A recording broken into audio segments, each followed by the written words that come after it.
Happy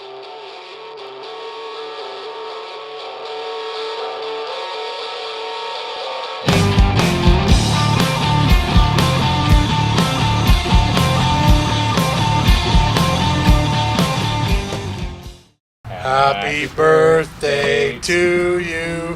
Happy birthday to you. Happy birthday, dear Frank. Happy birthday to you. Woo! Yay! Welcome, ladies and gentlemen, to episode 74 of the Prehistoric podcast. As always, I'm your birthday boy, Francois de Nation. I'm Andrew Sorsdahl. And I'm Thomas Renwick.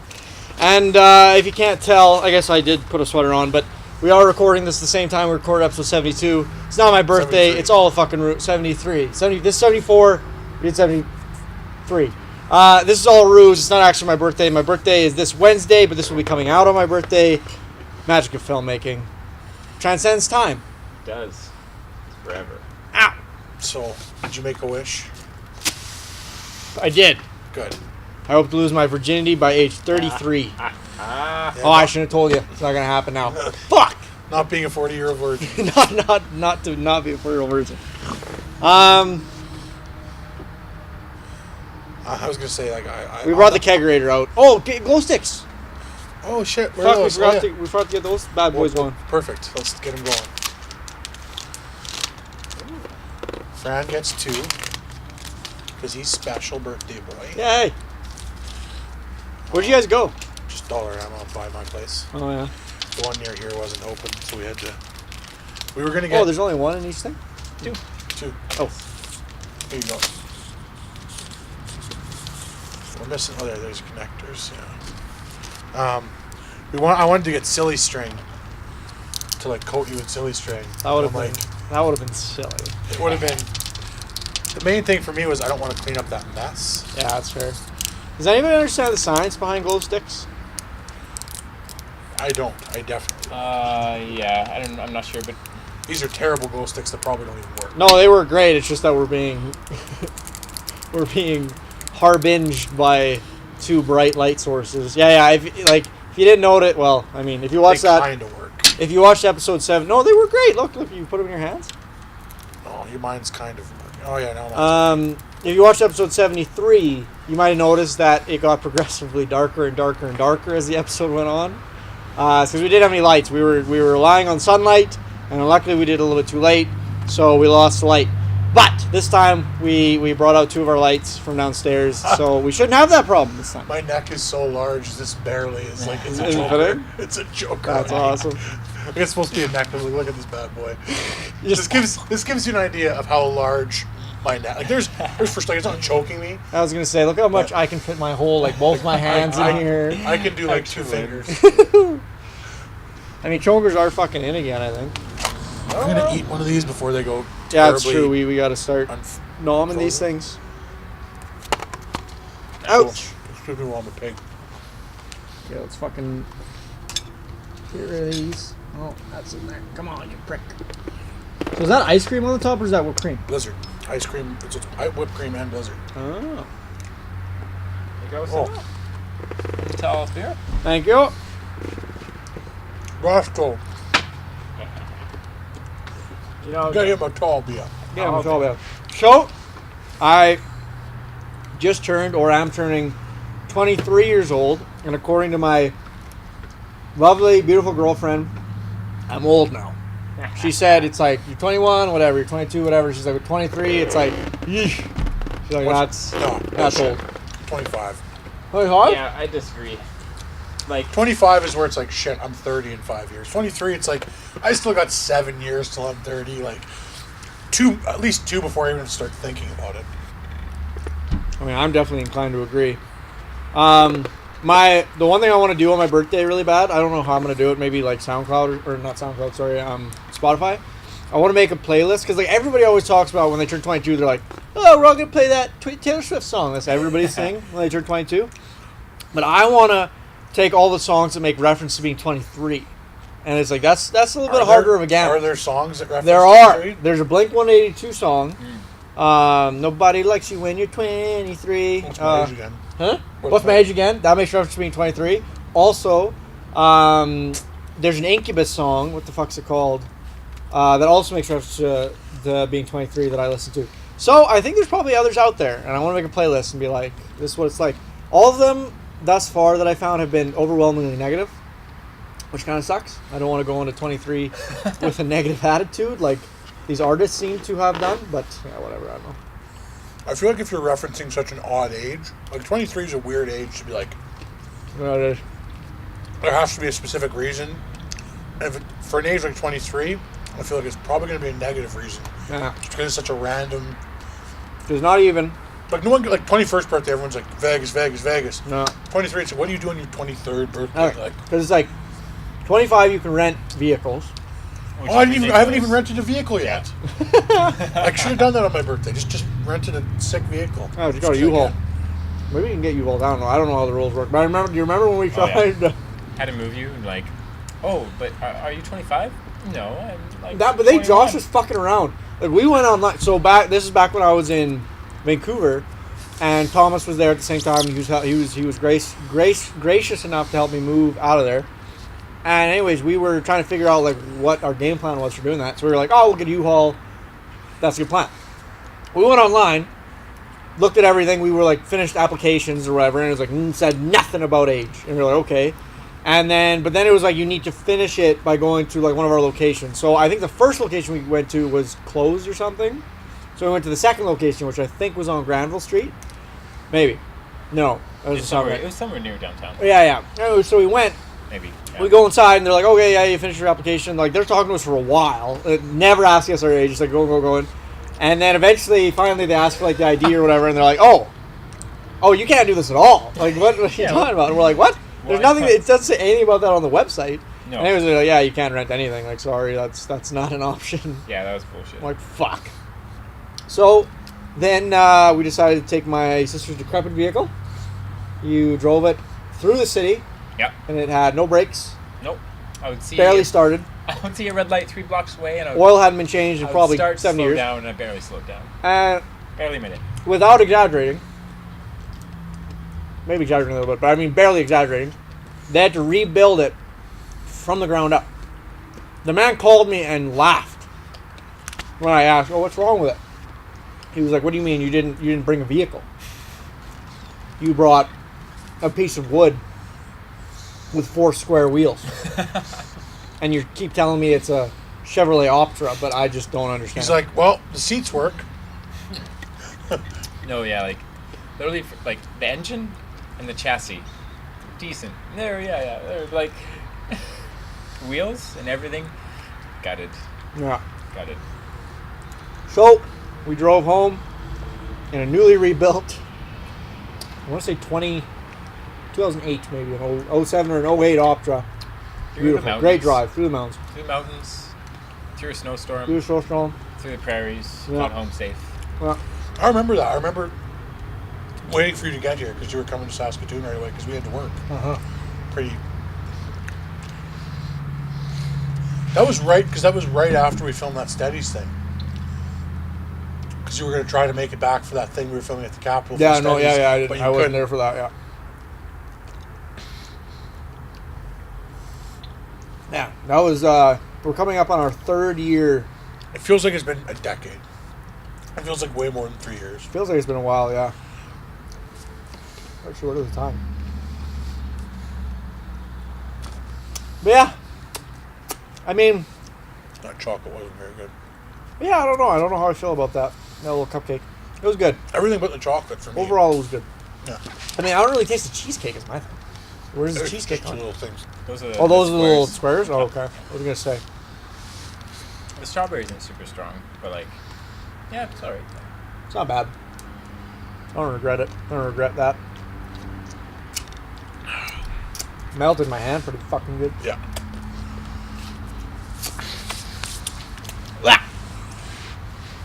Oh, that beer is so bitter after that sweet cheesecake thing. It's gonna taste so bad. It No, is. this is It's not a good. Heineken. This is not a good combo. I'm just not a big Heineken guy. I like the mini keg, but I'm just every time I get it, I'm like every time I get Heineken, I'm like, ugh, like Again? It's so, like, from what I can recall, I feel like the ice cream is really not helping right now. It's really not helping. But whenever we get it, because I don't like bottles. I do not like Heineken bottles, like, at all. I've tried. Like, after they worked. The fucking Skyfall marketing worked on me. When I saw James Bond, I think it was Skyfall. When I saw James Bond drinking a Heineken in Skyfall, yeah. Really? You know how much I don't actually know, so I don't know why I asked you that. But Heineken Millions apparently of dollars. paid tons of money to make Heineken the new drink of James Bond. To get rid of the martini. They didn't end up doing it. That's wild. Yeah, they didn't They end up doing ended it. up just having him drink it in the film and then use the theme and whatever for a specific ad. Yeah, I don't think they ended up. I think it's Skyfall. He doesn't drink a martini, but I think in Spectre he does go back to drinking a martini. But You just said he drinks martini and he goes back to drinking martini at the same time. no, I said in did I say Spectre twice? Yeah. In Skyfall he doesn't drink a martini, and then in Spectre, sorry, he goes he back does to- drink a yeah, martini. I think. But yeah, after I saw that, I'm like, fuck yeah! And then I got a case of Heineken. I'm like, this is terrible. I hate this. It's a little And I was skunky, drinking Pilsner yeah. at the time, so I mean, That's pretty watery still. Pilsner? Yeah. Really? You think so? Oh yeah. I mean, any of the mainstream, they just Well, Pilsner's Pilsner's mainstream here, but Pilsner's not really a mainstream here. I don't think. like but it's still like fairly. Like I don't know. Heineken to me is way more mainstream than Pilsner. Like that's a beer you can get anywhere. Well, yeah, it's like international for sure. Yeah. But like Pilsner is like in the Pilsner style. Yeah. So And what's it's- Heineken? What type of beer is Heineken? I'm not sure. We like crack it open. I'm going to look it up. Yeah, you can. You can just lift it out of there. Yeah. That's literally you just, just have, you just have to put it in the same way it's down. I'll just look it up here. All right. Yeah. Oh, those kegerators are awesome. They're very easy to. I just wish there was Use. more shit that fit in that. If it was, I wish more literally- companies literally- made mini kegs. I was gonna say, literally, it's just a Heineken thing. That's the only thing you can buy. Actually, we should fucking go online and see if there's any like other companies that make mini kegs. Maybe we can order some online or something. How good? You- How long does beer stay good in a keg? You have to keep it cold. Yeah. a while. It depends if it's been preserved or. Well, like the thing is like. It's a lager beer. It's a Dutch Pilsner. That is a Pilsner. Dutch Heineken Pilsner, yeah. Yeah. A Heineken is its style of Pilsner. And Oh. this is like, yeah. Oh. Is it like Or simply Heineken, Dutch pronounced, fuck if I could read that, is a pale lager beer with 5% alcohol by volume produced by Dutch Brewing Company, Heineken International. Translates to my struggle. You know where Heineken tastes. You know where Heineken tastes great. The first class lounge of the of fucking fuck, what airline was it? God damn it! Lufthansa. No, it's the Dutch one. Lufthansa is Dutch. That's a No, German. it's not. It's German not. airline. It's not Lufthansa. It's KLM. KLM. Yeah, the KLM first class KLM lounge, where it's like just a spread of food and there's just a tap. And it's as much Heineken as you can drink. Oh, I would get so that fucking would be shit so canned. awesome. I did because I had like a 12-hour flight ahead of me, so I was just like sitting Oh, there, man. just like gorging myself on food and just drinking as much beer as I physically could. That might be one of the top things I'm looking forward Just- to later on in life. You have some whipped cream right here. That's not whipped cream. That's semen. Oh right, I forgot about it earlier. That reminds me of an airline story actually. So I was flying out to Montreal in like 2013 or something like that, and went out for a drink with my brother. We had a nice, like, pretty strong drink. I was like, all right, I'm gonna go home. I gotta fly out at 7 a.m. I want to be home and ready for the next day. And Lucas Dybel and Lucas Robinson, like, I meet them just as I left this bar. They're In like- Montreal? No, Or in Saskatoon, Oh, yeah. here, yeah. And I was about to fly out, but they're like, "Oh, Thomas, last night here, you may as well come have a drink, just one drink. You got it, yeah." So then, I ended up getting shit canned that night, like That crew loves to do that to people. yeah, like so shit canned. Like my brother was supposed to drive me to the airport the next morning, and he's like slapping me at like 6 a.m, and I wasn't waking up. So he like fireman carried me to the vehicle, threw me in there. I get to the airport, and this is the first time I ever flew. So like the stewardess or like the airport people are like, "Do you want carry-on luggage?" I'm like, First time you ever flew? "Yeah, first time I ever flew." Really? Yeah. And so, Wow. For you, the first time you ever flew. Yeah. Get shit Oh, canned the night God. before. So I ended up like I ended up missing my flight. I was running down the thing, like down the long hallway, and I could just see In the the guy. Saskatoon airport, you missed your flight? Yeah. I could just see the guy like The look world's up, smallest airport. and he's like, fuck, no. I was like, no. And then like, but I was flying with WestJet, and this is a great promo for WestJet. WestJet's incredible. I have nothing but amazing things to say about them, but continue. And he's like, he looks at me kind of like half pissed off.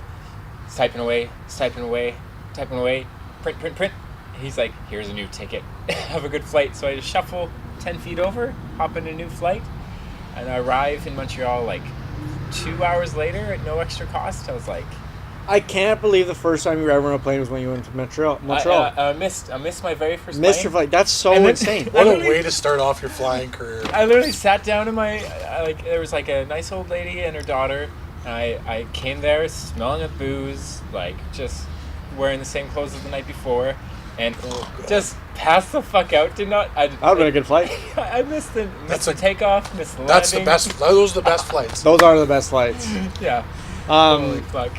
That crew. Sorry to interrupt you, but that crew Yeah. of people loves to do that to fucking people. Because I remember I was out here once for reading week when I was in university. I came out here, and Brad and a couple other people were at Brad's house, and it was like, yeah, we're like, it was just like lining up tequila shots, and it was literally just basically me and like a couple other people Yeah. drank a 40 of tequila, Yeah. and then I had to be at the airport for like 6 a.m. I remember literally like taking the last shot because like there was like at that point they had like enough shot glasses from stealing them from the bar because it's on their at the Olsler place where they could just line them up, and like anyways there was like 20 something shots. I remember taking the last shot, and then Brad being like, okay, time to go to the airport. And I'm like, what? And he's like, yeah, it's time to go to the airport. It's whatever. It's like 5 a.m. and I'm like, they're not gonna let me on the fucking plane. Like I smell like booze. I'm wasted. Like ended up just no problems. They did almost not let me on the plane in Calgary once. Really? For drinking? On my way there, Oh, yeah. okay. Because I had like a 3-hour layover in Calgary. Flew London to Calgary. 3.5-hour layover. Just posted up at the airport bar. Rack up like $180 tab at the airport bar. Had like just kept. I'm like, oh, it's vacation. The guy just keeps like, you want another one? I had started off with like 2 double screwdrivers, 2 Baileys and coffee. Had a breakfast, and then it's like, oh, I'm sitting here. It's like had a few beers, a couple red eyes. It's like, oh, like I can eat lunch. Sure, why not? And like just sat there and like ate lunch. And like I get to the plane and I'm like, I had this like moment of like, I actually thought it was nauseous. I just had this really big burp that I was like containing at the gate. She's like, sir, like, are you okay to fly? And like, it was just like, I'm like, no, like I'm fine. Like, I'll go right to sleep when I get on the plane. Just no worries. And she gives me this look, and she's just like, you better not cause any fucking problems. Didn't say it, but like I could tell that's like that was the look she gave me. And it's like that little Calgary to fucking Saskatoon flight. So it's like literally like an hour. Yeah. They have it's literally you get up, they do drink service, then you're landing. Yeah. So I had a similar experience. There's only one time they ever threatened to not let me on the plane, and that was when I first went. I feel like that's not like a normal thing. like we say it as if like everyone has one of those stories, right? And it's like, no, not everyone. Sorry, the thing is, like, I feel kind of bad because airports, as bad as it sounds, used to be my place to get wasted. Because when I went to school in Vancouver, okay, so for anybody who doesn't know this, Canada is a fascinating, magical place where fairies live and polar bears roam, but our provinces are separated by drinking age. So if you go far west, you can drink at 19, 18, 19, 18, 19, and that's how the provinces are staggered. Don't fucking know how that is a thing, but that's how it is. They're staggered in that way. It's really, really weird. So when I went, in Saskatchewan, drinking age is 19. Vancouver, BC, drinking age is 19. So I went from one place to another place, kind of sucked. And I was 17 when I went. But anyways, turned 18 that year that I left.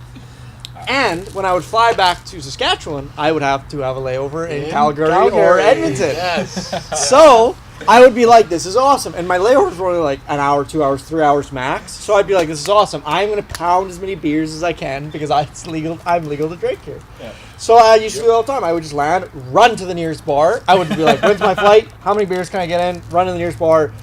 Literally be like, give me 3 beers. And then just chug and be like, give me like...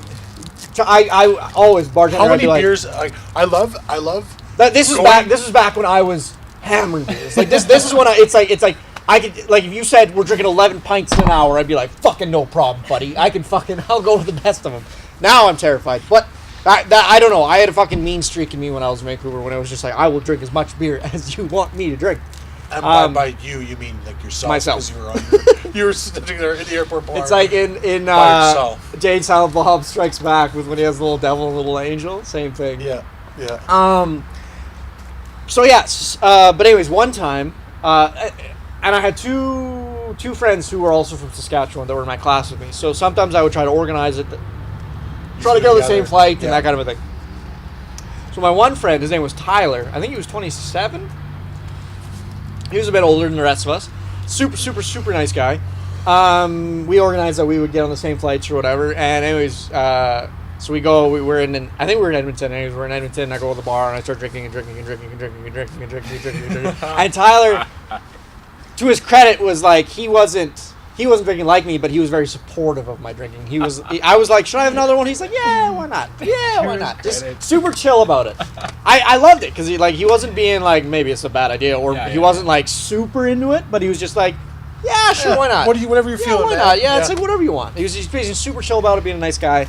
And I got to a point where it was like I was fucking blackout drunk. Yeah. And then it was like time to get on the plane. And this is how blackout drunk I was. I don't remember leaving the airport bar. Yeah. Like I remember being in Saskatchewan. Like that's what I remember. But this is what he told me. He was like, yeah. So it's like I had to kind of coax you up. We stumbled onto the gate, and you showed your thing, and they said, no, I'm sorry, you can't get on the plane. And then I had to go, like, because they sometimes have 2 lanes. He was like, I was the one, you were in the other one, and I had to go across and be like, no, this is, I have him, I will take full responsibility for him. And he said that's the only way they would let you on the plane was if I said that. And then he said, I kept trying to I can't remember how he put it, but he said he was being very aggressive with other people on the plane. He said, like, he sat me down, and then I kept yelling at people and kept talking to other people. No. And he was this close to asking, to being like, keep him in Edmonton. And then he's like, then you just fucking conked out. You were just like, you were 1 second, you were yelling at people, and then you were just sleeping. And he was like, it was great after that. And we landed, it was fine, got you off the plane. And apologized profusely? I was just like, I don't remember anything, so you're probably lying. No, I honestly, that's the only time I can remember getting that drunk. And I mean, Tyler said it was a great story after. He was like, it was way too funny to like be mad about. So it was, yeah. You got at the time he was fucking pissed. Yeah, he said it was very embarrassing when he was on the plane because yeah. Can you? Yeah, I can't. I would have just been like, yeah, like I don't see know motherfucker. Like it's like, man, that guy's fucked up. You should probably let him on the plane. Not let him on the plane. Like maybe get him off actually. Yeah, but that's the only time I think because I've been pretty drunk getting on planes, but that's the only time I can remember like not remembering being on a plane at all. I've never had that. Like I've most of the traveling I've done hasn't been like fun traveling. Mm-hmm. It's like I have to go here to here for a very specific reason. It's not like I'm just like like that with one a buddy time. or anything. Yeah, like or it's like either with family or it's like there was that one time where I was on my own. I'm like, I'm getting my vacation started early, and then like that's the other thing is like I landed in Saskatoon. I was just kind of starting to feel like I'm starting to be hungover. Brad pulls up. Lucas are in the back seat. Throw my bag in. They hand me a Pilsner at the airport. They're like, "No, we can't drink and drive, so you got to chug that right here." They wouldn't let me in the car until I slammed back this Pilsner. That was how my thing started. And then for that entire 10-day period, this is when I was like going through my big bender phase when I was in university. That entire 10-day period, I literally fell down and puked every day for 10 days. But it was like, to be fair, that's sort of misleading because a lot of that was due to like there were these patches of ice outside their house that I just kept fucking slipping on every day. Like I'd be like hungover and like and like go outside and like not be paying attention and just like fall on my ass. It was in February, but I digress. the other I guess memorable airport story I have was, I didn't know this was a thing, and I don't know if it's still a thing, but it was at least that one time that we did it. So one friend of mine that I talk about profusely to Andrew and Brad at least, that was my other friend that was from Saskatchewan in Vancouver. His name was Mason. So occasionally I'll try to get on the same plane as Mason as well. And Mason told me this myth. Well, no, actually it was true, but at the time I was like, it's just a myth. But he told me that it's like if you're on a prop plane, a propeller plane, and you get to fly back and forth, it's free beer. They don't charge you for it, and they charge you for water, but they won't charge you for beer. And I'm like, there is no way that's true. There is no way. It's true. It's true. And so yeah, and so anyways, so him and I we were like, let's get on 2 prop planes. Like let's see. And like so we looked at what the type of plane was that we were getting on and like what the flight numbers were, and we did not accept a flight until we knew that we were on 2 prop planes. And so anyways, so we got on these 2 prop planes, and sure enough, we're up in the air, and they're like, we're serving drinks. Mason's like, can we have beers, please? And they're like, yeah. And then I was like, how much are these or whatever? And they're like, free. And I'm like, you're fucking kidding me. And they're like, no. And I'm like, and then the waters were like, this is the other thing. The waters were like $4 or $5 or something. Yeah. Something crazy. Yeah. And it's like, you're free beer. And so anyways, me and Mason are like, you're losing money not drinking beer. Me and Mason are like, can we get 3 beers, please? And then it's like, they're like, well, we can't give them to you in the cans. We have to put them in the glasses. Yeah. And then we're like, well, okay. So it's like, well, and then we literally said, well, can you just keep like coming back and forth like so every 5 minutes because we're always hammering these. Yeah. So it's like me and Mason were literally like, they pour it because I think they could only fit like half a beer, 3/4 of a beer in one of those glasses. So we drink it and then just boom, and then it's like we're just like keep going. Oh yeah, cheers, boys. Yes, happy birthday. Happy birthday, friend.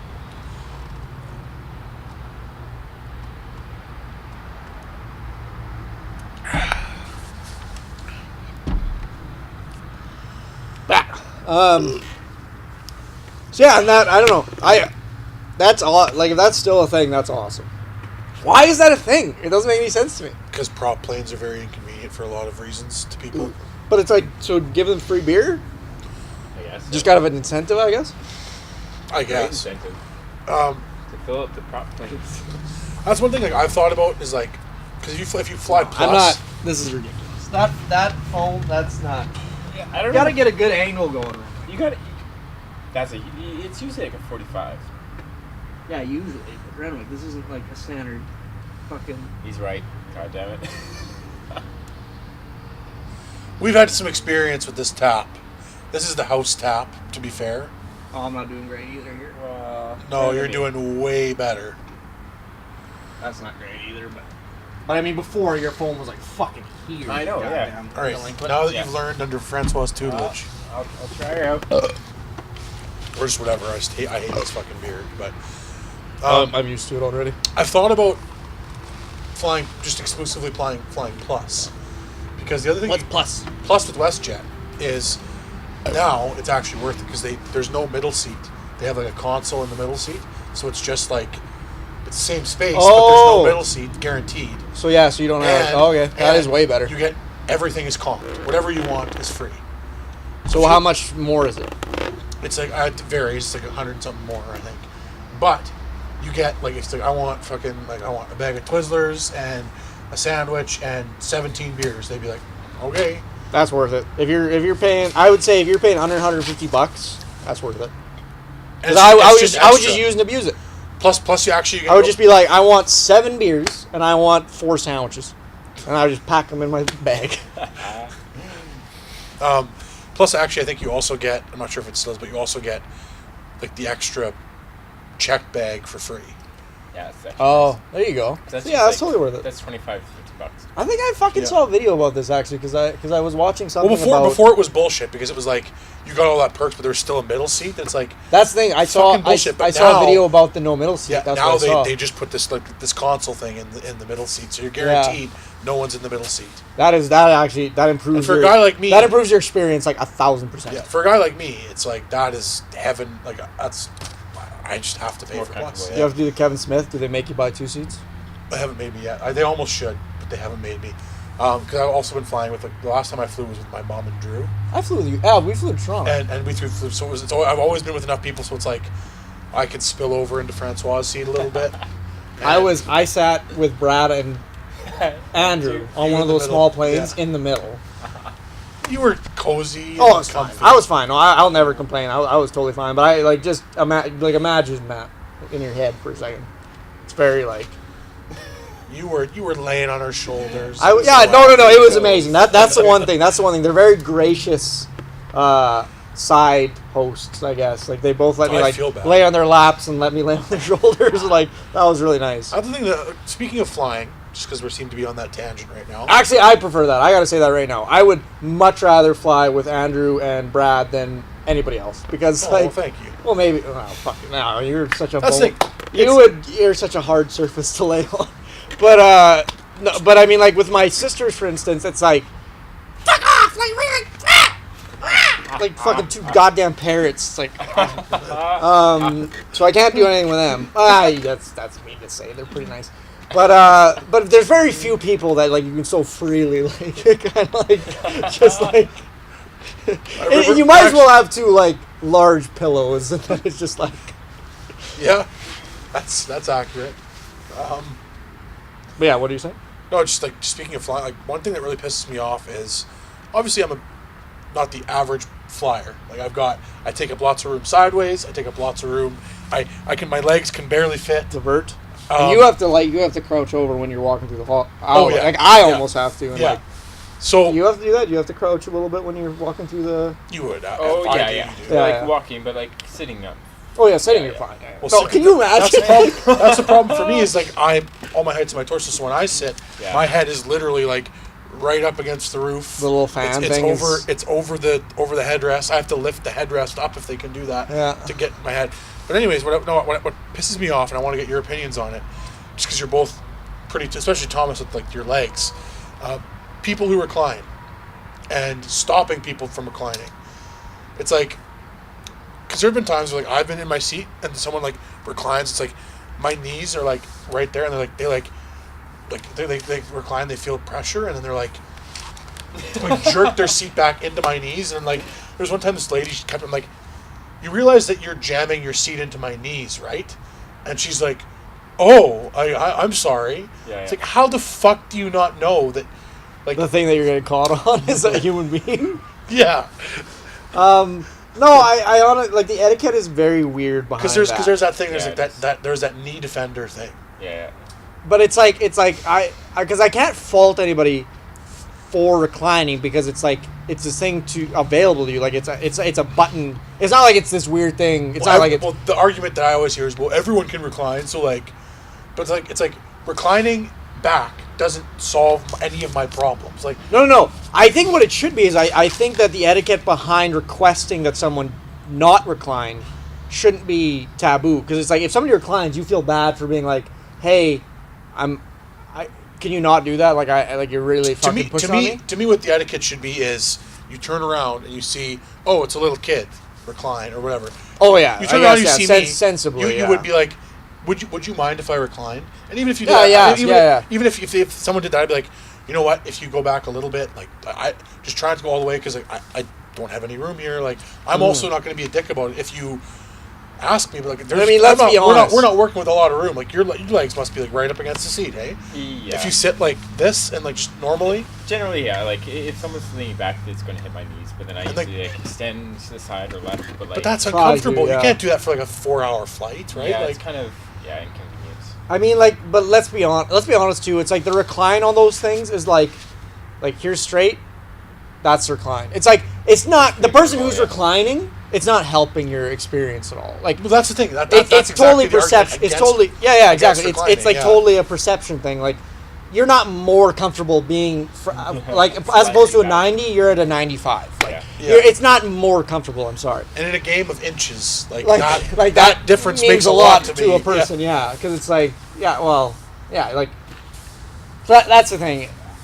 I mean, yeah, just like use your fucking head, look behind you when you recline. Like I said, the option is there to recline, so I'm not going to tell people not to recline, but it's like I am. have a look behind you at least to see if that's an option that you can do and still be considered a decent human being. Like, fucking yeah, I don't know. Planes are not made for fucking people. No, They're made for small children. That's who they are made for. It's true, actually, yeah. No, I love that. Like me, it's like I'm not a fucking abnormally sized human being, but on a plane, I'm like, this is the most uncomfortable experience of my whole life. I love that thing in in Master of None with like the Arnold and the one girlfriend that Dev has who's really short, and he's like, how's Tiny, or how's being a giant? And he's like, air travel sucks, concerts are nice, and he's like, how's being tiny? She's like, air travel's pretty cool, concerts are rough.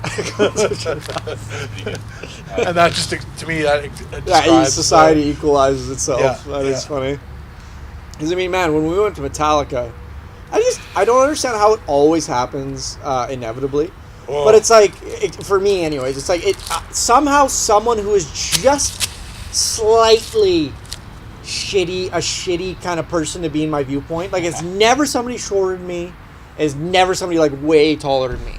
It's like, it's always somebody who's just like, oh well, if I just do this, like then I can see. It's like, why every time? Why is it like this? I don't understand. Speaking of the Metallica concert, that was intense. How Brad broke up that fucking. Did we ever talk? We never talked about it on the podcast. No, because we didn't podcast after. Yeah, right. Now. But and it's too bad Brad's not here. That was intense. Brad broke up a fight at the Metallica concert. I was waiting for Brad to be punched to jump in there. Like I was like staring. But this one like small guy, I don't really fully know, but like this small guy was like trying to fight this other guy, and this other guy was like getting ready to start feeding him, and then Brad like kind of like whoa guy, back off to the bigger guy, and the small guy kept going in there, and so Brad just puts him in a full Nelson and takes him and pushes him away, and he's like, you got to calm down. He's like, I see him talking to him, and he like pushes him away from the fray, and then the guy is gone. But it looked like there was like an actual fight about to break out, and Brad just sweeps in there, puts the guy in the smaller guy in a full Nelson. But it was hilarious how easy it was. I don't know if you saw it, but it was hilariously easy. Like the guy's like going to throw a punch, Brad just grabs his arm, puts it down, full. This guy's like, you can tell he's trying not to have this happen, and Brad just so easily manhandles him into the full Nelson. That's funny. I don't. The culture behind mosh pits is very odd to me. Yeah, because like there was that one that kept like sort of breaking out beside us. Yeah, and it's like I just don't get it. Because like some people go obviously like to do that, like that's what they're there for. Well, that's but why it's they like glide metal, yeah. But it's like I don't like. All you're getting is like, I was looking and I was like, I was one of those people, but it's like you're just getting really dirty looks from people that like are like, for fuck's sake, we're here to see a band. Like, please. You know what? What do you need? Like, can you go to the back of the whole crowd and do it there instead? Like, why you got to do it here? That's the problem with like a big show like that, is that it's like if you go to like O'Brien's, it's like there's a very clear area that's like, this is the mosh pit. If you don't want to be in the mosh pit, you stand outside of this area. That's like with a show as big as that, it's like it just starts in the middle of nowhere. I was gonna say they're just kind of people, and there's it takes two people. It takes two people to be like, we're having so much fun. I feel like it starts with two people who are like, I want to mosh, and they bump into someone who's like, fuck you, and like pushes them, and those people land into someone else who's like, fuck me, fuck you. And, like, I hate it when it's people who want to mosh, because like if it's two people who want to fight, it's like, oh great, let them fucking fight. No. But I mean, it starts with people moshing who bump into someone else who's like, oh yeah, you fucking asshole. They push the moshers into someone else, and that guy's like, you fucking assholes, you want to fucking fall into me, I'll push you away.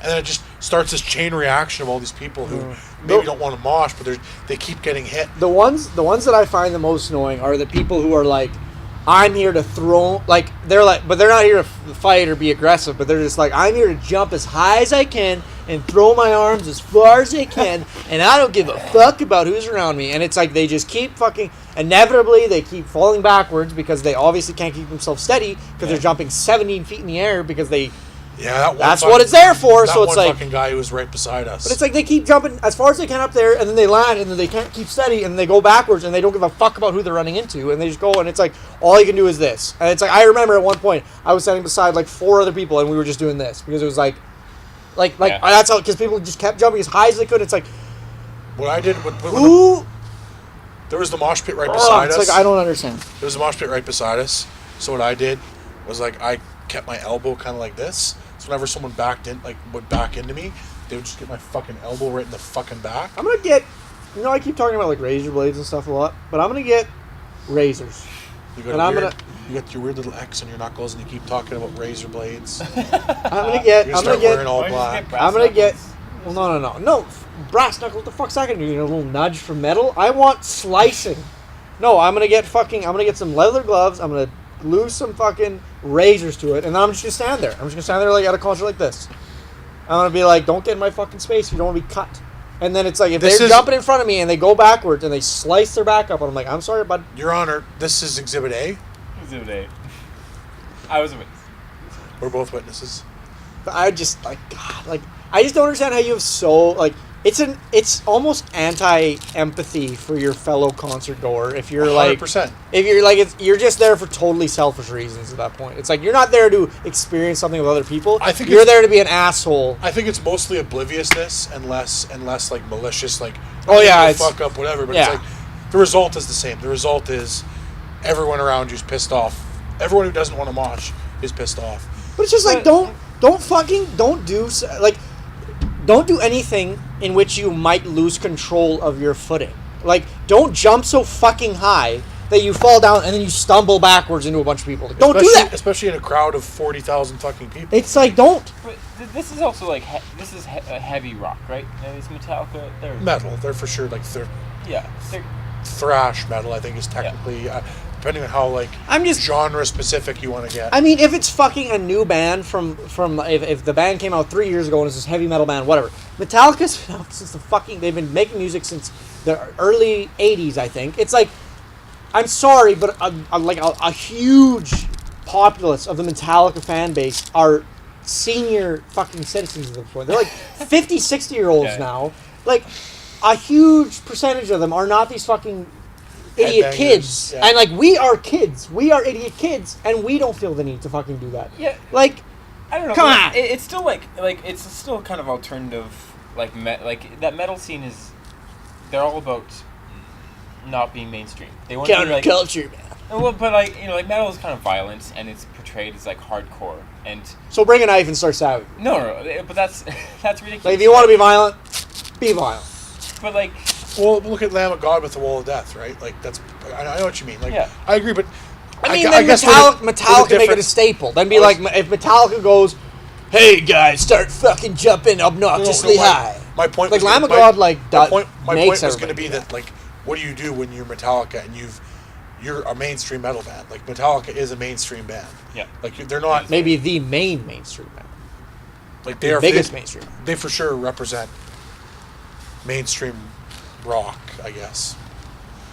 Well, not rock, metal. I guess it's more like read the crowd, and if Yeah. you do your jumping thing about 4 times, and no one else is joining you, and no one else looks impressed, stop. Like, just read who you're around, and then if you don't like where you are, find another place in the crowd to go do that. Because it's just like, I'm so sick of people who just make such a fucking, like, they just make it a shitty experience. It's like, you should be able to go to a Metallica concert and not have to worry about somebody fucking landing in your face. Like, that should just be a thing that you should be able to do. That's also like the risk you take going on the ground floor. Like if you're not in seats and whatnot. I mean, like I don't a metal accept concert. that. It's a metal concert. Like there's going to be a mosh pit. I would hope that there would be a mosh pit. Like it's just like it's a fucking metal. You're supposed to lose your shit. You're supposed to lose your head in the metal. So why can I do it without making it a bad experience for anybody around me?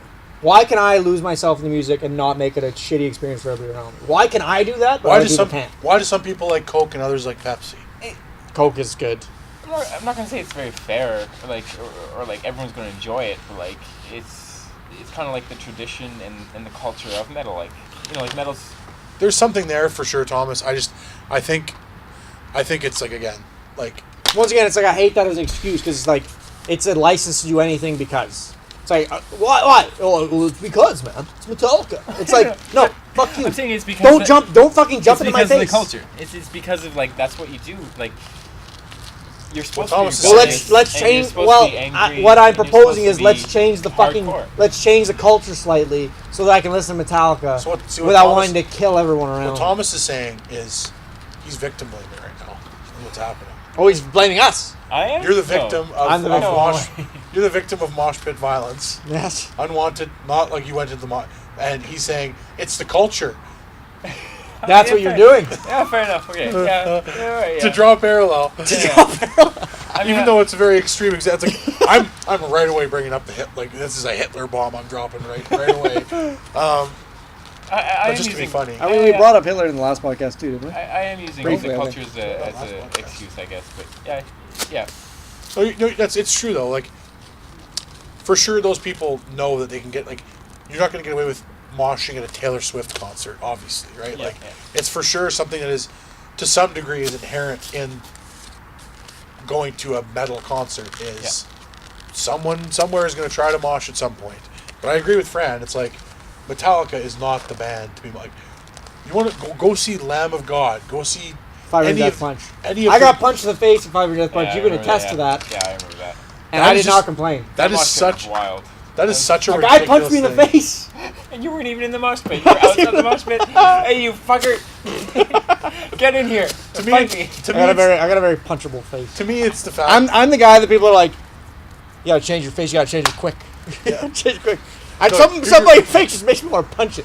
You're doing a on great that guy. job. You're doing a great job, but something about that face. I'll try to take that criticism and I'll do the best with what I can with that. It's fucking was Anchorman 2. It's like Jack Lime is like, ooh, you got that face. I don't like your face. He's like, oh, and then Ron Burgundy's like, ooh, I like that face even less. Ooh, you got to change that face. You got to change it quick. It's like keeps telling him to change it. He's like, I only have so many faces. It's like, Yeah. yeah, I guess I got a very punchable face. Is that Anchorman? That's an Anchorman 2. Oh, okay. I thought it was It's also in Step Brothers. Step Brothers. The, Yeah. the first It's Step very was from similar. Step Yeah. Brothers, yeah. Okay, yeah. Similar scenes. Yeah. Jack Lime says the line that I love. Ooh, you gotta change that face. You gotta change it quick. But he says it more chill. It's like, ooh, you gotta change that face. You gotta change it quick. I just can't believe that at 5 Finger Death Punch you got knocked the fuck out. You got punched Very in the appropriate. face. Knocked Robert, out. did you take the video Irony. or did Lech take the video? One of you had a video of it. I think it was pretty Lech. much, yeah. But the video is funny. I remember seeing it, but obviously, like, I haven't seen it in a long time. But I remember seeing it. And it was like the video was like of this mosh pit. And you just see this guy like walking towards us. But like you can't tell because you're like watching all this shit. And then all of a sudden you see this fist fly. But I'm standing right beside the camera. So all you hear is like the fist fly. And then you're like, like you hear my reaction. And then fall. And I just remember like Thomas and Lech, I think you guys like dragged me out. Because I think I was knocked out for like 10 or 15 seconds or something. Yeah. And That's it really was not good. Yeah, and it was so they dragged me out, and I just remember waking up with them like dragging me, and then I'm just like, what the fuck? And they're like, you just got knocked the fuck out. Yeah, that was wild. I've never been. Oh, actually, I have. Never mind. I have been knocked out before. What was I gonna say? Oh yeah, you said videos. It reminds me of the greatest video that we've ever taken. I think, which was Suede in Vancouver. Oh boy. Did you see that one, Thomas? I haven't known. Okay. Even though you folks. Do you have it on your phone? Oh, absolutely. Oh, you took it. No, Suede took it. I just have it on my phone always because it's the greatest thing. Did he ever. send it to you? Yes. Oh. It's the greatest thing that's ever happened. You should actually send it to me so I can cut to it when you show it to us. Oh, I will do that right after we get this. Let me just find it. It's in our metallic conversation. Nice segment. The story. Oh, he sent it to us in the video. Oh. Yeah. We. Or in the conversation. So the context behind this is we had just been out for a very hard night on the town.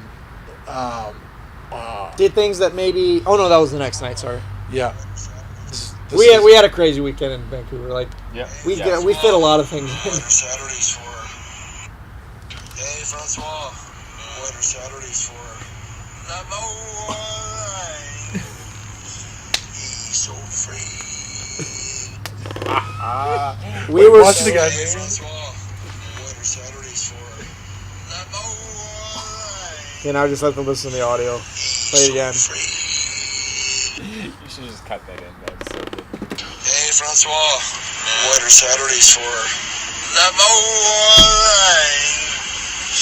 He's so free. So let's break this tape down. Hey, Francois. So, but like, yeah, let's go back to the beginning. Yeah. So, that night we thought it would be a good idea. It's like, hey, we're in Vancouver, let's go. Because the night previous we went on Granville, we had a couple beers. No, that was that night. No, it wasn't. No. We Oh, didn't was go. that the- No. Because we went back to the hotel. We had like a nice little night. We had a couple of beers and we went back to the hotel. Then it was the next night that we were like, hey, let's invite my friends up. Yes, that was Yeah. on Granville still. Yeah. So first night we got to Vancouver, we went to I was actually surprised they were game for it. It was really nice. We went out to Granville Street and we just looked at it and it was fun and we had a couple beers or whatever. And then the next night I was like, oh, I'll invite a couple of my friends out, and they were like, yeah, sure, let's go. And we went back to Granville. We're like, let's find somewhere there's seating or whatever. So we went to this place called.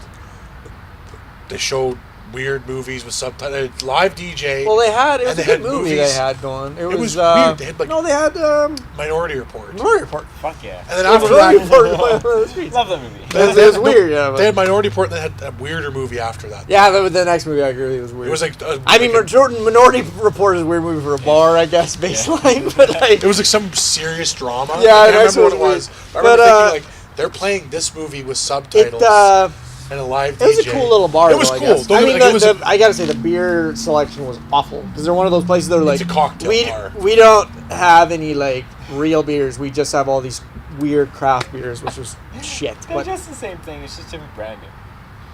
no, but I mean, like I don't know any of I it, so it's disagree. like, what do I choose? I hate to be like. It's the same What? thing. Well, I was but like, "What's the nearest to a fucking?" I don't know. I was like, "What's the nearest to a kokanee?" And they're like, He's "I like, I guess don't know. this." He's And like- then it's like that. It's like just fucking bring me a goddamn kokanee. But so we were there, and we were getting Yeah. pretty drunk, and my friends were being they're perfect in every way, but they were taking a really long time. Like it was like. to get there. Oh yeah. Yeah, it was like we probably waited an hour and a half to 2 hours, and it was like yeah. they were like, "Yeah, we're on our way," and it's like, "Sweet." So we sit there, have a Yeah. beer, have a beer, have a beer, have a beer, have a beer. Have a Well, beer. then Brad and Swade got really drunk. Yeah. I and was like kind of like like I don't know. I wasn't feeling it. They showed up before this though, before Yeah. you guys left. Yeah. So your friends show up. We meet them, and then we buy like Brad is of course just spending money left and right. Buys like 4 rounds for everybody. Like he buys like a round of drinks and a round of shots, then a round of drinks and a round of shots again. And he's like, "Okay, we're going to the strip But this is club." only like 15 minutes. Yeah. Because it was like they like 15, literally 20 met minutes. them, and before we'd even had been able to have like conversation, it was like Brad and everybody stood up, and I was super weirded out, and they were like, oh, "We're leaving," and I'm like, I remember being there like, To be fair, no, you guys were all wasted. no, you were at this end of the table with your friends. We were And all at the same sort of table.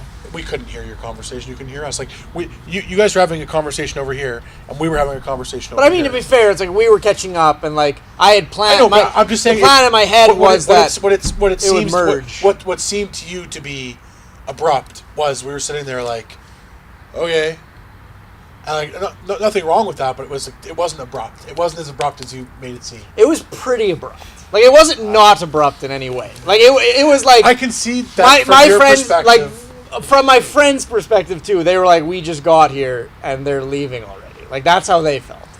Because okay, well that's fair enough. Because like my decision was, And I just told them, I'm like, no, don't worry about it. Like they're fucking hammered as shit. Like they can't deal with meeting people right now. yeah. So like that was my decision. Was like, go back and be the one person in a group of people that doesn't know what's going on here, or go to the strip club. So we go to the strip I club. mean, I'm gonna blame it largely on Brad because Brad seems Yeah. to be leading the That's right. charge big time. So we go to the strip club, and I'm like, ugh, I don't want like I'm not. I'm still at the bar with Yeah. my friends. Like I said, let's go back a couple steps Sure. here to what we just said, to the abruptness, and I perceived it as abrupt, and so did my friends. That's not incorrect. It's not incorrect. But so we were all sitting there getting drunk or whatever, and I'm gonna say like, from the time my friends got there to when they left, it was about 20, maybe 25 minutes. And so but he's right. Like Brad had bought us like 4 rounds probably in that time. 3 or 4. And because I remember Tom, I think had 2 drinks. he was like, I don't know what to do. And so Brad and we'll say the Saskatchewan people all stood up except for me, and they're like, we're leaving. And then I remember looking at Brad like, what? Like, no, you can't do He that. was And then, so far gone, And then though. Brad was like, I'm so fucking wrong. And I'm like, oh, okay, that's probably better that you guys leave then. So then they left, and then I just stayed with my friends. We kept catching up or whatever. And then At the strip club, I'm there, they went to the strip club. and I was sitting there like, I don't want to be here. The second I got in there, I'm like, no, I don't want to be here. And See what you can do. we get there, Brad and Swade immediately go get dances. I'm sitting there like drinking my like $11 drink or whatever, and like, ugh, this is awful. And I'm like, I don't want to go back yet though, because like, I'm still like, I just don't want to be around these other people because like, I don't know them and whatever, just weirded out. And then I see Swade. He's got back from his private dance, so I go up there and Swade's like this is fucking bullshit. I'm like, why? And he's like, there's no touching. Like, you pay $40 for a private dance, and there's no touching.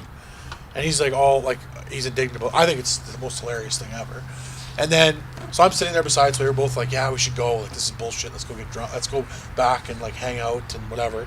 And then the same stripper that was gave Suede his private dance comes up to me, and she's just like doing the whole like, hey baby, like, do you want to come? And I'm like, no, like, I think I'm okay for right now. And she's like, don't you want to come have some fun? And then Suede, who's sitting like, so I'm here, the stripper is here, and then Suede is here. She obviously didn't see Suede until he turns his head, and he's like, you know what's fun? And she sees him, and she's like, I guess he doesn't look like, uh-oh. And he's like, touching. And then she leaves, like, whatever. And I think it's the funniest thing ever. The funniest thing that's ever happened in the whole world. So I go back to the bar. I'm like kind of dumbfounded. This has just happened. 'Cause to me, it's like this is just the comedic timing of it. Everything was so funny. So I go back. Brad and Suede decide they're going to go find another strip club where there is touching. Because that's what I'm like, I'm done with this. This is so skeevy. I feel gross. Like, I'm leaving. So they go on to the strip club. I go back and meet up with Francois and his friends. Pretty wasted. You were pretty wasted. And then I told this story to Francois's friends.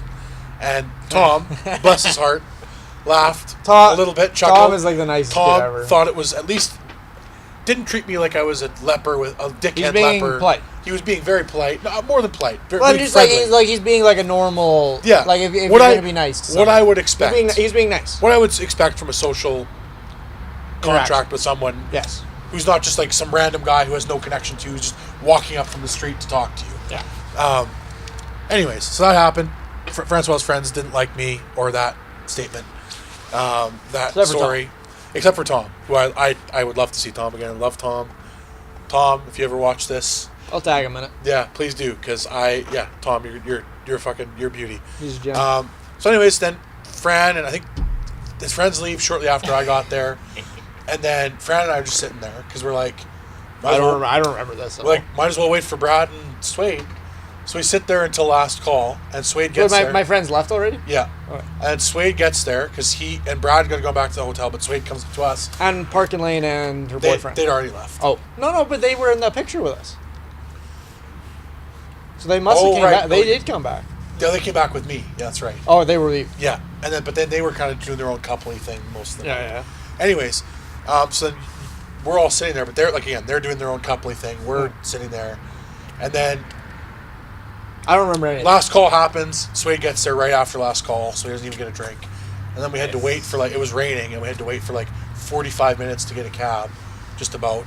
Fran was, like, wasted. He's, like, so, like, blackout drunk. He's standing in the middle of the street in the rain, just waving at any car driving by. God. This rings a bell. I remember being very worried. It is a blocked off street. It's like he's standing in the middle of a busy street. It's like there's. Oh yeah, Granville. You know that Granville's blocked off on the weekend. This is an intersection. Like this is like the main street. This is the street that's blocked off at the end where Granville is. So he's standing on this street, just doing this at any car that'll look at him. And then finally we had to snake a cab, and Francois is like he gets in. He's just like.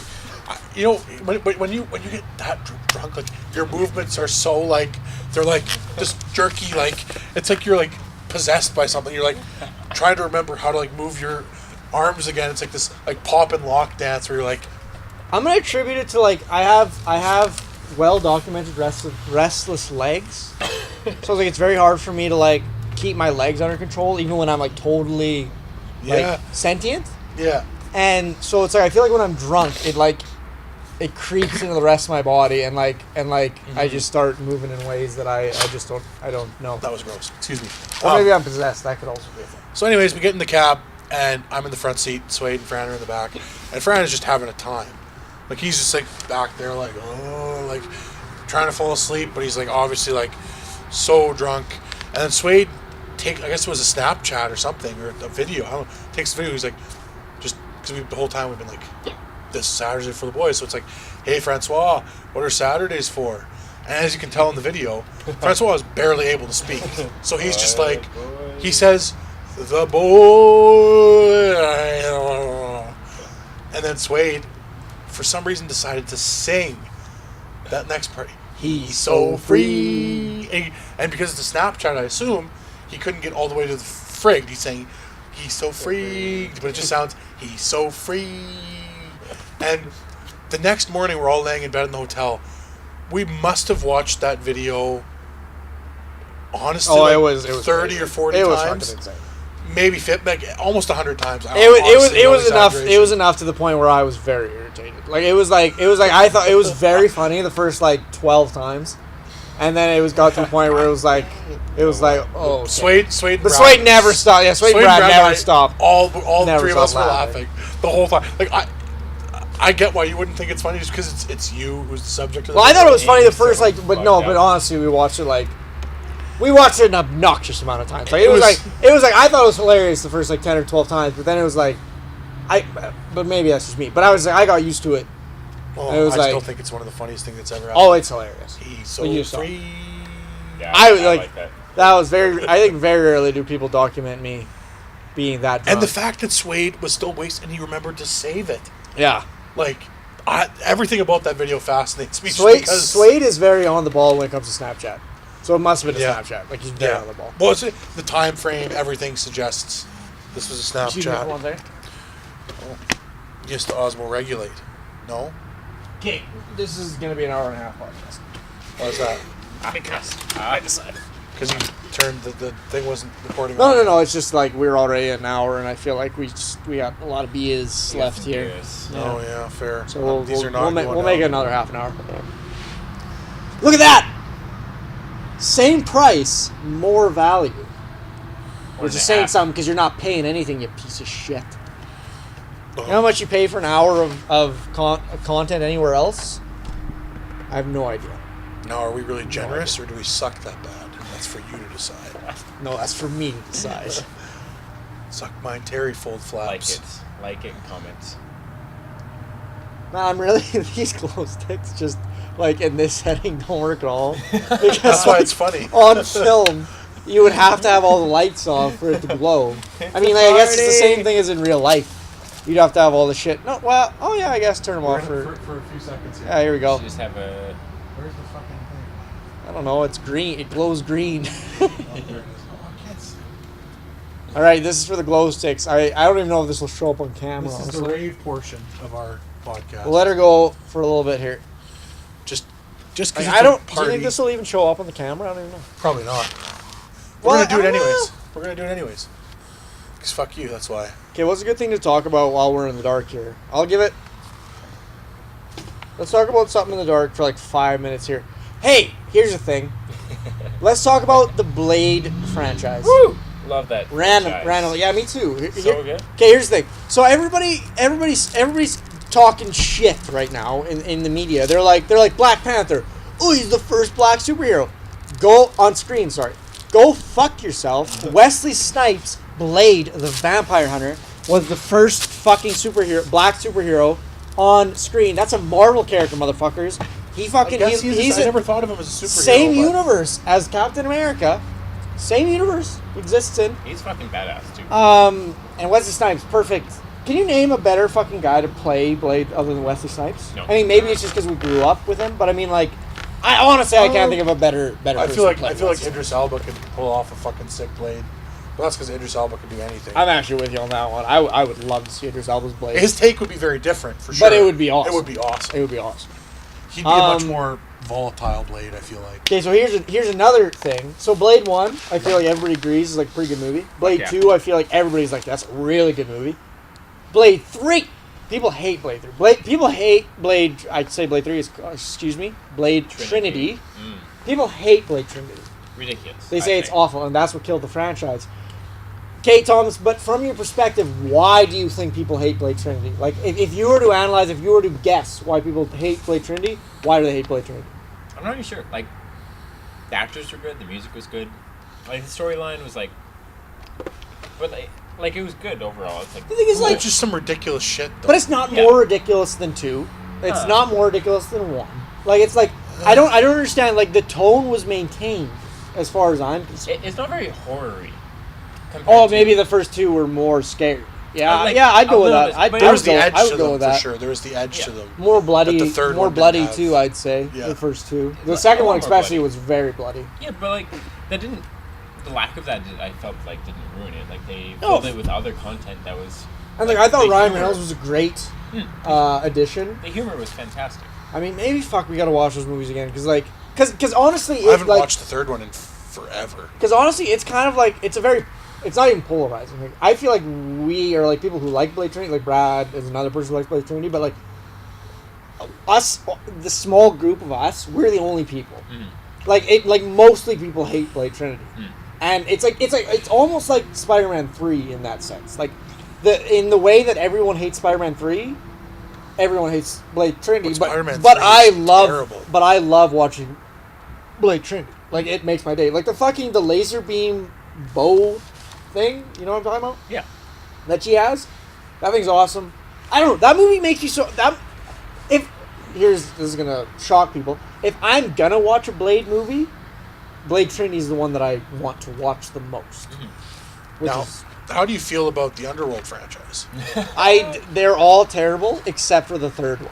Except for Rise of the Lycans, the Number one one, well- that's set in back in the day. Number 1 and 2. Number one was okay. Honestly, I could see, but I shouldn't say they're all terrible. I've only, I could- seen the first one. I could see how people would like number 1 and number 2. They're not for me. But I honestly really like number 3, Rise of the Lycans. I think is a great movie because I think it's the only one where the fucking werewolves look good at all. Right.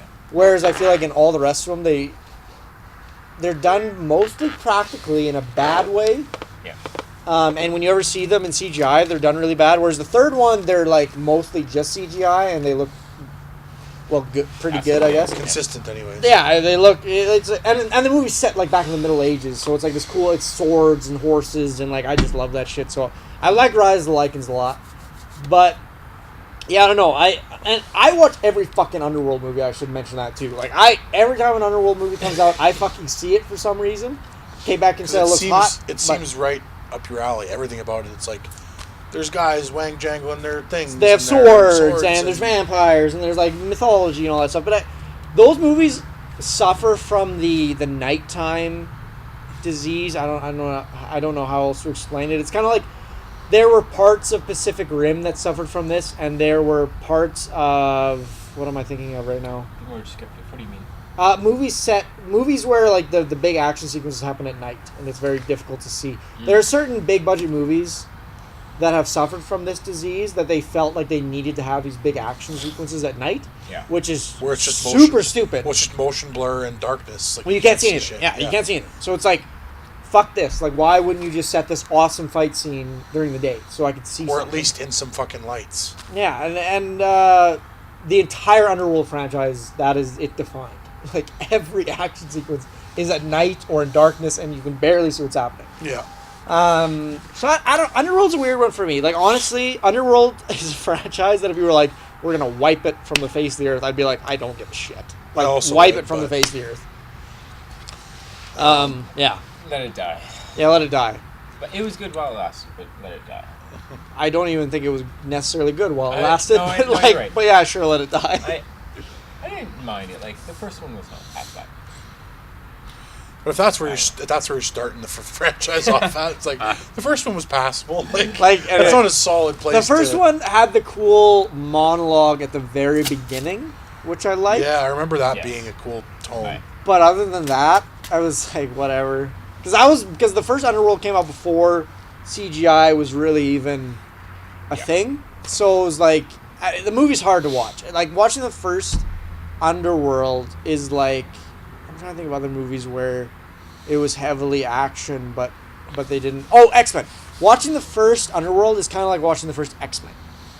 If you go back and watch the first X-Men, it's tough. Because, like, a lot of the sequences that they would have done with CGI nowadays, they tried to do practically, and it doesn't hold up well at all anymore. Yeah. Like X-Men 2, I'll say still holds up great, but X-Men 1, it makes me feel bad to say this, but X-Men 1 I feel like really does not hold up very well. Does that have the Statue of Liberty? Yeah, it's Statue of Liberty one, yeah.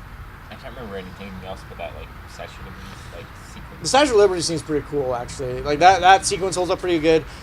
There's a sequence where Wolverine is with Rogue in a truck, and Sabretooth like knocks down a tree, and then there's this fight with Sabretooth. It's pretty early on in the film. It looks so bad.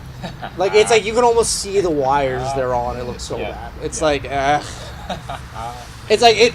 People complain about CGI a lot these days, but it's like you look at that and you're like, this is why CGI exists. Yeah. This is why, because it's like that looks not good. But then you see a movie like Gods of Egypt, and you're like, this. Oh, is why. that's taken too far. Yeah, I know, but it's like this is why you can't just do CGI garbage. Like, that's why it's like you need that balance. You need the balance. Well, Yeah. you had like 300. They pulled it off. But there was What do you still mean? like 300 was 100% green screen. No, because there are human actors on a set. Okay. I don't know what you're talking about then.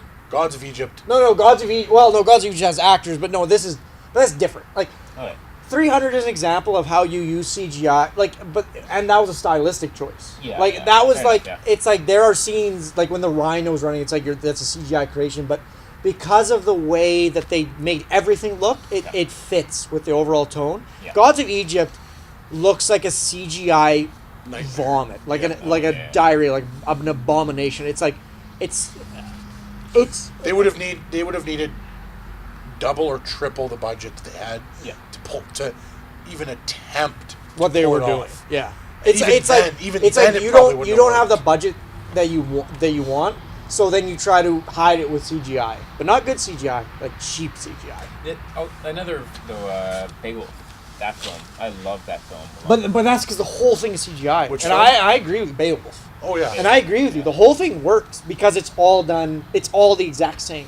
And I mean, like obviously the people look weird because of the CGI. Yeah. But but it's still it works because it's like the whole thing is this way, and I feel like it does justice to that poem. Yeah. It's an epic poem, right? Yeah.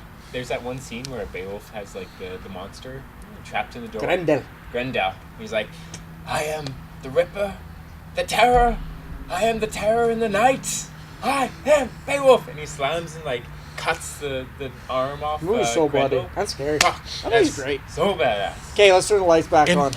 In contrast, Ah, you know what adaptation was No, wait terrible? till you talk because you're way far away from the mic. Oh, my eyeballs. I don't know. That cupcake is melted. Oh, who ate the other one? I didn't. Oh. It was melted. Is that I'm not in that one. I'm not interested in that. Yeah, the chocolate wasn't good. That was what ruined it for me. Not to mention now that one's fucking melty garbage. But Continue what you're saying. I think we might have talked about this before on the podcast. I don't know, but the most recent Hercules adaptation, Was that the one with The Rock or the other one? I've never seen the one with the Rock, but it's one where they make it not a mythical story. That was so weird. I agree with you. What It a was terrible weird. choice. It was so weird. It was just like such the a movie terrible started choice. so strong. Yes. Because it was like Hercules. You did all these tasks, and The Rock is Hercules, And when they like, cut, perfect. Perfect. When they cut back to him fighting the boar and the Nemean lion and the Hydra, it was like, this is awesome. And then at one point, like maybe a halfway or 3/4 way through the movie, like that was all bullshit. It was just stories we told. It was like, why?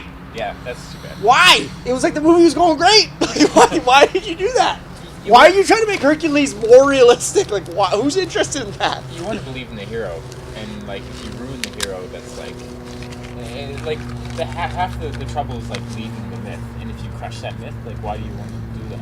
It was so bizarre. Well, it's like there's that, and there's like, okay, we did a review on the King Arthur movie, but I feel like that's another property that just has not ever been done.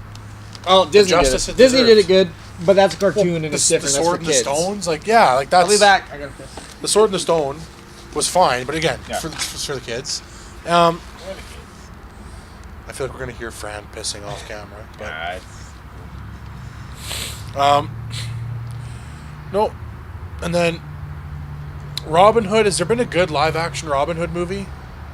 there's been some 80s. I can't remember the Kevin Costner one. Was the Kevin Costner one any good? Yeah, the Kevin Costner one was okay. I remember that one actually being okay. Yeah. But King Arthur definitely not. I don't know. The Ridley Scott one wasn't.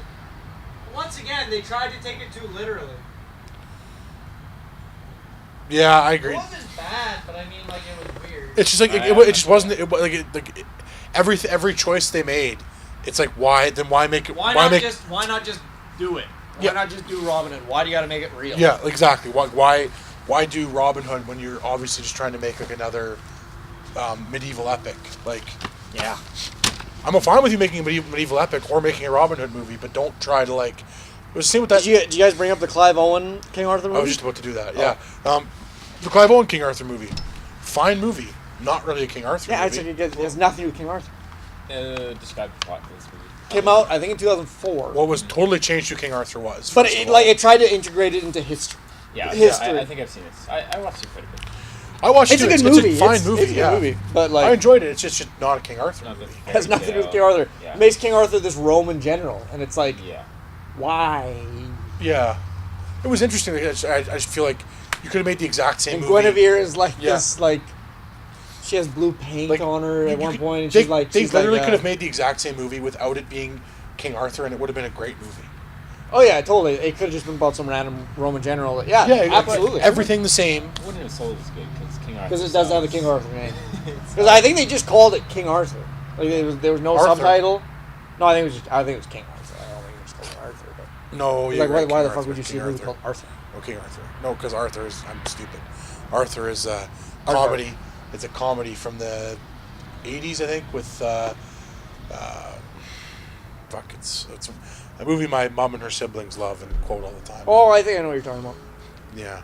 That rings a bell. Yeah, I don't like Hollywood is fucking weird. Like Hollywood so rarely does a myth or a story just like straight edge. They're just like, we're just gonna tell the story as it's. There's put. so many times I wish they had, like I thought they were going to, and they just crushed. They my put hopes and something dreams. weird in it, or they do it in a weird way. Crushed it. Yeah, like. They just Okay, as did it much as we make half-assed. fun of Darren Aronofsky Noah, that movie at least sticks to the source material. My issue with that Pretty movie. closely. Well, my issue with that movie was never about But I mean, source like, material. It's no, whatever. no. It's like Yeah, exactly. who was asking. Like, I guess the, But I mean, the Bible Belt. The Bible Belt was asking for that movie. Well, they all hated it too, so because they took a little bit too many liberties with it. But I'm just saying, it's like in terms of movies that stuck to the source material and mythology, like Noah did it pretty Yeah. good. Like at least it didn't try to make it too. It definitely didn't try to make it realistic. And yeah, so I mean, like I'll give it to Darren Aronofsky. I mean, that depends. Like that's probably an offensive statement, but I mean, like it depends on if you see Christianity or like the religion as and the stories as Old Testament, let's say. But it's like as mythology or whatever. But I'm like, if you look at it as more of a mythology basis, then I think that the Darren Aronofsky Noah does a very good job of portraying that story. What is the metaphorical thing supposed to be for the Noah story? What do you mean? Is there a metaphorical interpretation, like a non-literal, like there was a guy who literally built a big fucking boat, who literally had two of every animal and saved everyone. Like, I thought, like, what other interpretation of there is that people would have preferred? I don't understand. No. They just added shit in the movie, like Well, with added story to with it. the Yeah, weird yeah. rock giants. Oh, yeah, and yeah, that right, weird right, stuff. right. So like there was stuff that was added that was kind of weird, and just like obviously all the dialogue wasn't in the book of the Yeah, Bible. I so like know, right? Of course. all the dialogue. So it's like I thought you were talking about the overall, like people would have people were preferred upset with. people would have preferred a 10-minute long, like just a guy sitting on a brown leather chair just being like, and then this side, and then just reading straight from. I think that's what people would have loved. I see. Yeah. No, but I got to say, in terms of if you do see the Bible stories as mythology, then I think that the Darren Aronofsky Noah did a good job of portraying that without like leaving shit out or trying to make it more realistic or like anything like that. Yeah. In fact, they might have added some weird stuff, but yeah, and that the new King Arthur movie we've complained about a lot. That's another movie that suffered from adding way too much weird bullshit, like way too much weird bullshit, and it's like just did not work. It was just trying. It just suffered from the syndrome of the syndrome. Fuck. It just suffered from trying to do too much. Like if they focused on one of the things they were trying to do, it would have been fine.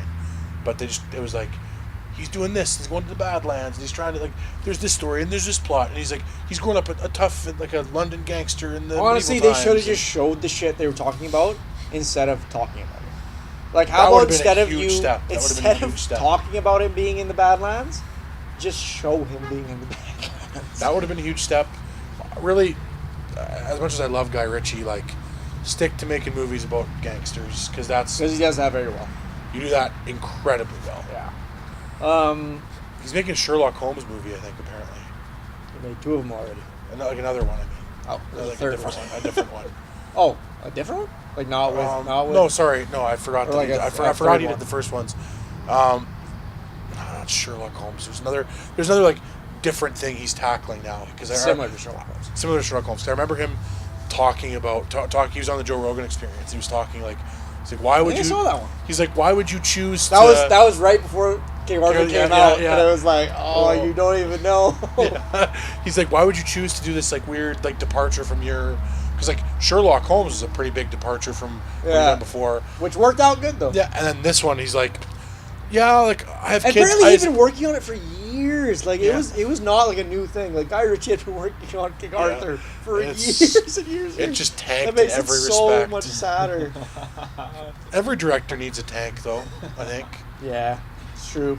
learn from it, especially one who's like every other one of his films were praised like so highly. Like think about like Snatch, Lock, Stock, Two Smoking Barrels, Rock and Rolla. Like those are like classics of the genre. And I'm trying to think of a director who has only been critically hailed, and you know what? Fucking what's his name? Tarantino is just about, except for Honestly, Hateful no, but I think that was critically hailed. Honestly, I think Tarantino, is an example of a director who is literally only critically hailed.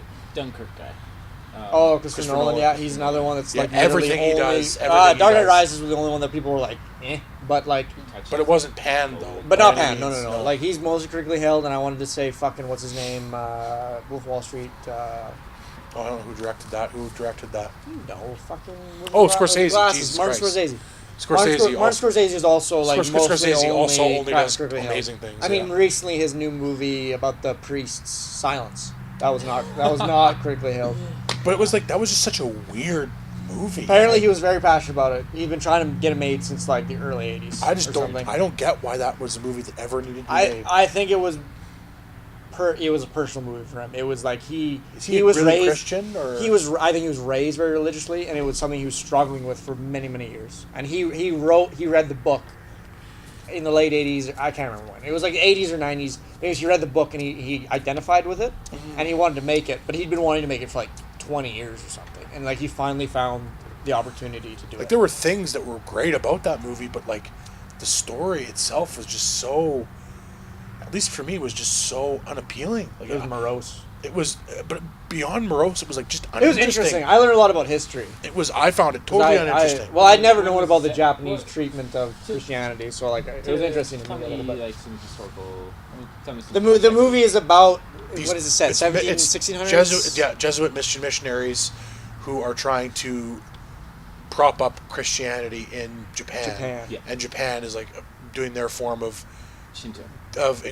inquisitions basically, and Okay. like cracking down on people who are Christians. Yeah. And it's about these priests and it's like Their specifically this one mentor. priest and the one mentor, and it's like their struggle to Well, their mentor was in Japan, and Yeah. he got caught, and then they Yeah, well, made that's the him. story. They made him confess that Christianity is false. Well, so these two students of his are like, "There's no way that's true. We're gonna go to Japan. We're gonna find him, because that's bullshit that he would have ever betrayed the faith." Yeah. So then they go. Yeah. And they get caught up in teaching everyone, and then trying to find their mentor, and And then they both get caught. The one guy gets killed, and then the other one ends up meeting with the mentor, who's Liam Neeson, who's like, like we need to. You can do basically the argument is you can do more good by bending the knee, basically, than by holding to your faith. And then you won't die. And it's like this whole struggle. Because the struggle throughout the whole film of like, is converting was this good? Was this a bad decision? Is it told from the Christian perspective? The perspective Yes, is from the two priests. priests. Yeah. But it's never. It never. It's very realistic in the sense that it's like it just shows things as it would have been. Like it doesn't. Like it's not like light shines down from heaven. There's no yeah. miracles. There's none of that bullshit. But it portrays the Japanese The culture. main characters are the generally- two. Does it portray the Japanese culture? as Yes. fairly- Not negative, I don't think. It's No, just like like they're realistically? against Christian. Oh, Yeah, yeah, yeah. very Against realistic, Christians. Like there's a scene that's I feel like it's the most brutal scene in the movie where this Japanese guy has to watch his entire he confesses to Being a Christian and being Christian and then he has to watch his whole family be burned at the stake. Yeah. And like you have to watch them be burned. And it's fucking brutal. I read a book actually. Oh no. He denounces God, but his family won't. Yeah. So he has to watch his whole family be burned at the stake. And it's fucking brutal. There's this really good book, Shogun, it's called, by I forget the author's name, but like it's fairly mainstream book. And it's like one thing you don't have to worry about, like when you're putting your mics up, is that you'll be getting sound from above, unless a fucking plane. It's like everything. nothing ever is above you except for fucking planes. Yeah. Alright, continue. I'm sorry. No, that's right. But it's like historical fiction. So it takes place with like this Englishman that arrives in the Japan islands for the first time. It's like historically only the Spanish and the Portuguese had been there from the 1600s. Because they discovered the East and the way to get there. But it talks a lot about the Japanese and their interaction with Christianity and how they want to address it, and also like how it fits within their own cultures and whatnot. It's a bad example for the coloring. Because it's an orange candle. That is very, yeah. I was just thinking that actually as I was lighting it. I'm like, is this flame gonna burn orange? I'm like, wait, fire's Flame's already orange. orange. Fire's orange. We'll see. Does the pink burn? Use my lightning here, Tom. Yes. Here. He's going. How much do we have left? How long have we 5 been minutes. Okay. Oh, yeah. But yeah, if you're looking These for are a book, shit it's cans. like Shogun? Shogun. It's actually like a very easy Didn't, read. There's a lot I've heard didn't praise for Akira that book Kurosawa before, yeah. do a movie called Shogun? I'm not sure if it's based on this. I'm not sure if it's been put on the Wait, basis. who do you know the author? I forget the name, but like it's Oh yeah, it's pink at fairly the top. Kinda. it looks Oh, blue. wait. Yeah, it is purple. If I do this. But like, yeah, there's a lot of sex in there. There's a lot Oh, of I can see. There it is. There's the pink. I can see it. Yeah, there's the pink. Oh yeah, it's big time. They didn't lie. No, Sorry, I don't wow. mean to undermine your. No. That's cool, actually.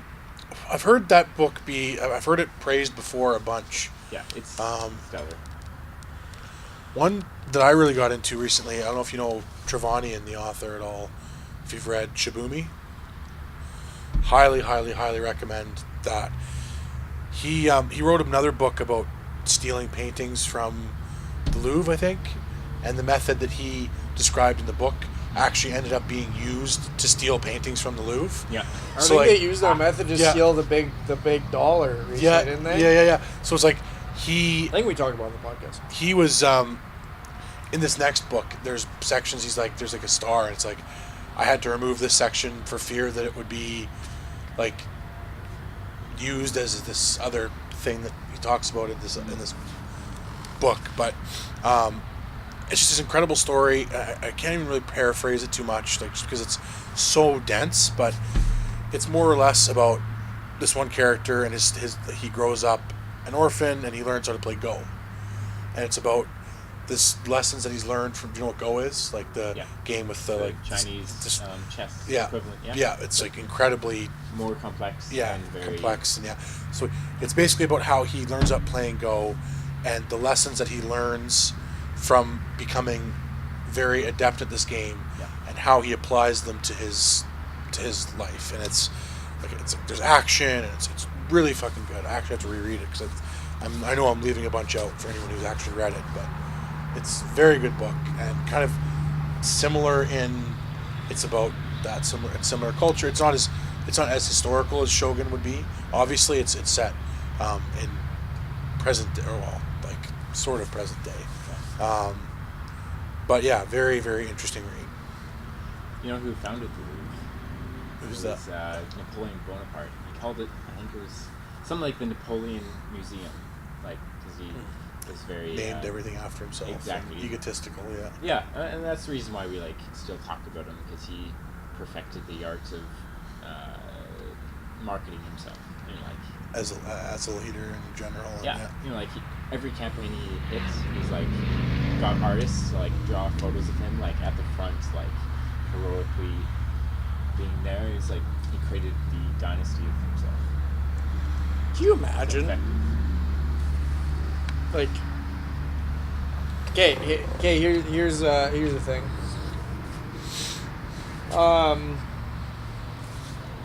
We can make this into an even 2 hours.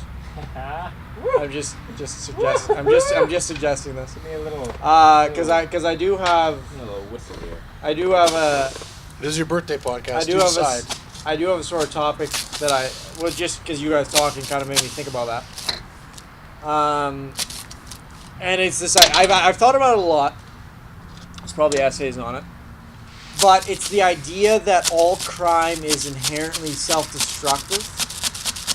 But listen, but it's a subconscious. It's subconsciously self-destructive. So, to me, like if I think about crime, if I think about like say murder or robbery, I'll just use murder and robbery.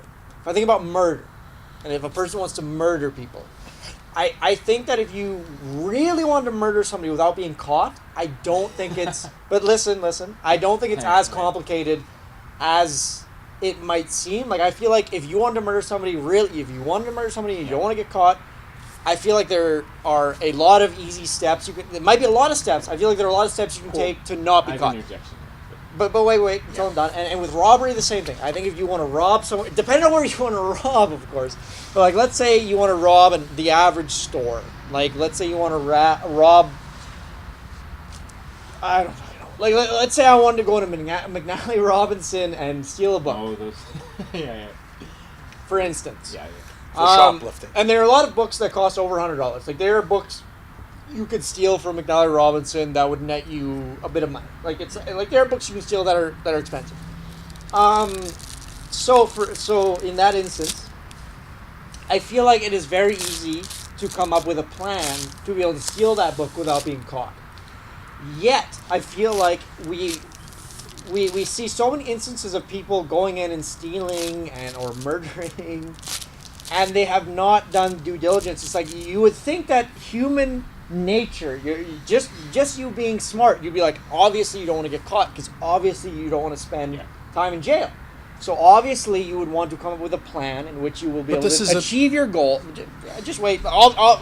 This is not a good. I'm not making an argument. Sorry. Yeah. I'm just proposing more of a discussion. Yeah, I hear where you're coming from. So you would think that obviously no one wants to spend time in jail, and you would think that people would think about that before they commit a crime. So you would think that they're going to come up with a plan that will mitigate the chance of them going to jail for the crime they committed. So why is it that I honestly, because I did do some research about this a while ago, with murder especially, people murder people, and it's probably 80% of the time people get caught for murdering people. At least 80% of the time, I would say. And please, let's not go back to like the 1700s where it was very difficult. But I'm just saying, like in the last 100 years, like probably 80% of people have been caught for murdering other people. I would say it's because most crimes, especially murders, are crimes of passion. They're not premeditated. Most murders aren't premeditated. You have a motivation to murder someone, so you just have to track down the motivation. Like if you were to kill someone random or someone you don't know. Like that's a different story. There's that movie with Sandra Bullock where she's Numbers or whatever the fuck, not Numbers, Murder by Numbers. Where it's like those two kids are like, we're just gonna murder a random person. Yeah, it's like it would be so impossible to. It is very difficult. Yeah, like because there's no motive you can track down. There's no to find them. Yeah, to find them. Yeah. The thing is, like most murders are of people that you know. And there's a reason. There's a pretty obvious reason. Like, well, usually it's like I'm mad at X person are mad at Y person, so I killed him. And it's very traceable. There's some sort of like there's economic, there's material goods motivation. So there's emotional motivation. So in keeping with that most murders are crimes of passion. Does that just have to do with pure intelligence then? why do these people think that, like, because like for me, for instance, I've never been so angry that I've been able to kill someone without thinking about it. Like, I think obviously, because I've never done it. I think it's also assuming that in a lot of these cases the intention is to kill that person. I think, whereas it might be, like it's like think about like I'm thinking like a lot of scenario would be like you're in a bar, you go to fight somebody, and you end up like you end up killing them in a fight. Like you knock them out, they smack their head against the curb. I'm not saying like this is every murder that's ever happened. But I know what you're saying. It's like killing someone is probably easier than people think it is. Like it's like a decision away. It's a few decisions away. You think you're punching somebody in the head, but you accidentally smack their temple, and they accidentally smack a rock in the right way. Yeah, like that. Dead. I mean, like I'm thinking about how easy that scenario is to play out, where your intention was never to even really hurt that person. You were just like I want to fucking. I want to fight you. Yeah. I want to fight. Like you're spracking at me. We're gonna fight because whatever. And how easy it would be to just like totally making decisions that most any other person would make, and you end up killing that person, right? So how easy that scenario could be to play out. So like, imagine you're in the States and there's a gun at your disposal now in the equation. Like you have a gun in your glove box. That's a huge like. I mean, I know it's a kind of jumping, but it's like even those people. I don't know if their intention is like specifically to kill that person. It makes it easy. It makes it, but I think their intention is like, fuck you. Scare maybe. them. Or well, maybe like intention's the wrong way to go about this, but it's like. I mean, intention is very impalpable, right? Because it's like, because especially it's like it's easy for me. It's easy for me to sit here and be like, well, it's like, I've never been so emotionally mad that I've ever wanted. Whatever. It's very easy for me to sit here and say that, but it's like.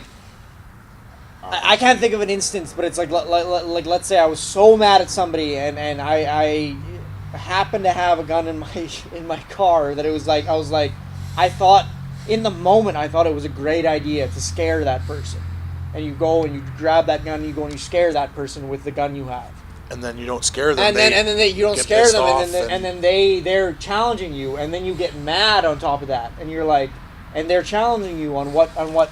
It's like it's all these emotions built on top of each other, and you shoot somebody. It's like your intention at the beginning was not to kill anyone. No. So what's the original point? Because like that's what I'm wondering. Well, my point originally was more like just like my point originally was that if I was to commit a crime, not that I ever will, but I'm just saying like as murder or robbery, I feel like I would think it through to the point where I would not be able to be caught. For it, or if I did get caught, it would be very difficult. But I feel like the other thing is we often don't hear about crimes that don't have a solution. Like I feel like unless it's like a huge heist, like we don't hear about like. You're right. But I mean, like the only reason I bring this up was because I saw this figure or whatever that was like in the last while, like 80% of murders have been solved. So I was like that's to me seems like a very high percentage of murders being solved.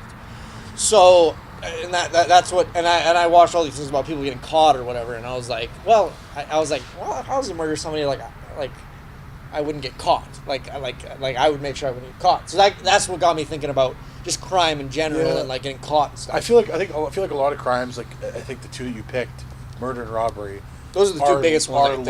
Are largely like it's not like I'm going to plan the heist of this. No, because you got to like you have to be desperate to do either one. Desperate is also like very much like, hey, like I need cash.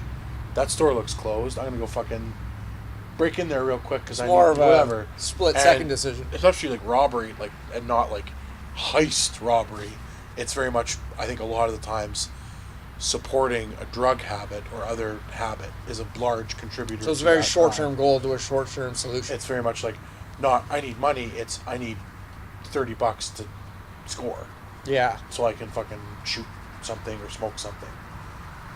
So in that case, it's very much like whatever opportunity arises in trying to meet that goal, you're gonna take that opportunity because it's like I'll go fuck. I need that $30 so I can go buy some crack or.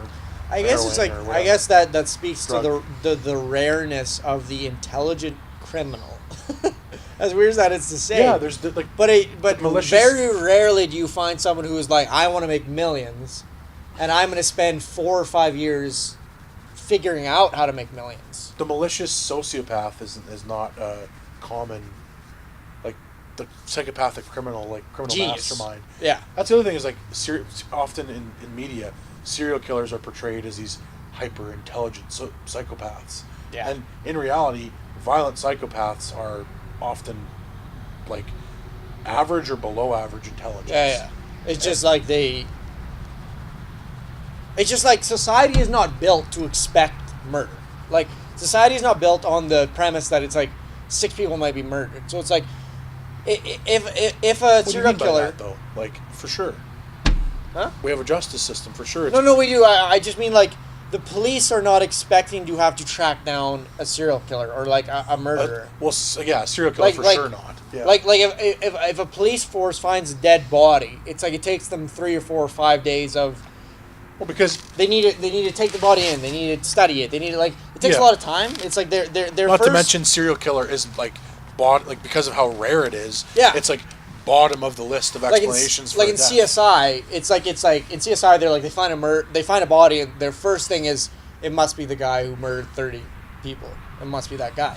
Yeah. But it's like obviously that's not the thing.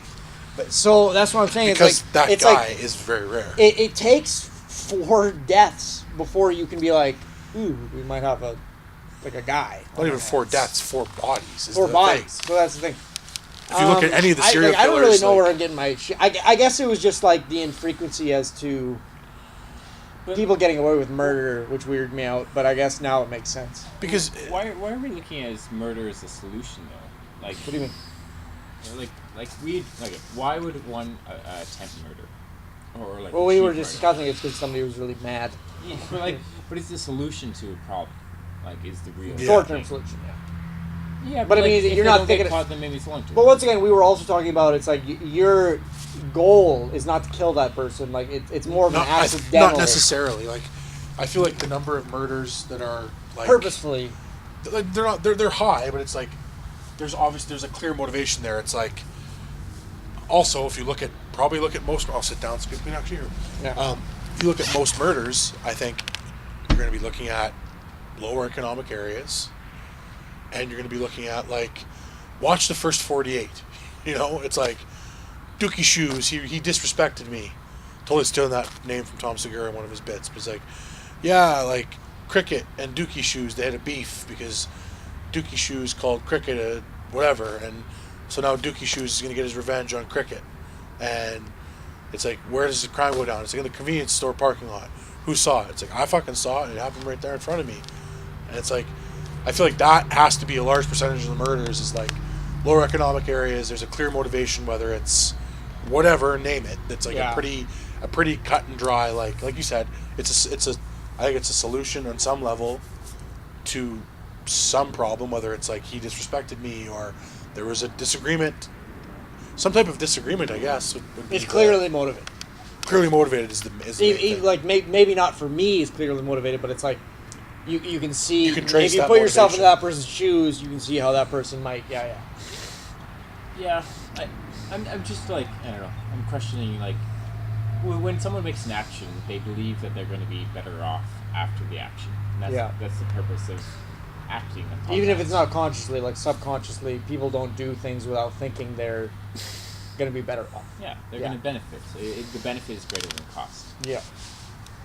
Even if it's just in their own mind at the time that they're making this decision. Yeah. That's the thing, and that's so weird because that's it's so unpalpable almost. It's like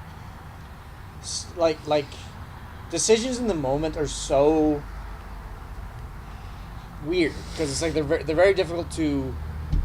I don't know if the word is identify, but it's just like we make hundreds of decisions a minute, so it's like. It's just like murder. I hate it. But I don't like to think about murder that way. Like murder is so weird to me because it's like I have to think about murder because it's such an extreme thing. I have to think about it. It's like it has to be this thing that was thought about clearly for it to make sense to me. Because it's like I need to think that somebody was like, I was mad at your sister, so I killed your brother. So it's like I need it. It needs to be logical to me. Because I like think I hate when murder is not logical because it's like it scares me because it's like. That's such an extreme It scares solution. everyone. Yeah. Well, I mean, like look at. Okay, so like, might be a weird tangent to kind of go on, but look at the gun control debate in America, and the big thing that people use to go against people having guns is, like look at what about mass shooters? And it's like, if you actually look at gun deaths in America, death by like a mass shooter coming into a school is like less than like, it is like the most minuscule percent of all gun deaths, it's getting right? hit by the lightning. Exactly. Exactly. So it's like, if we're really talking about like if we're talking about harm reduction when it comes to like gun control, let's say, the real thing we should be looking at is, well, what commits the most? It's not assault rifles. I'll tell you that much. It's fucking handguns that do like 90% of all gun deaths in America are by handguns. And so the point is, like, the impact of this senseless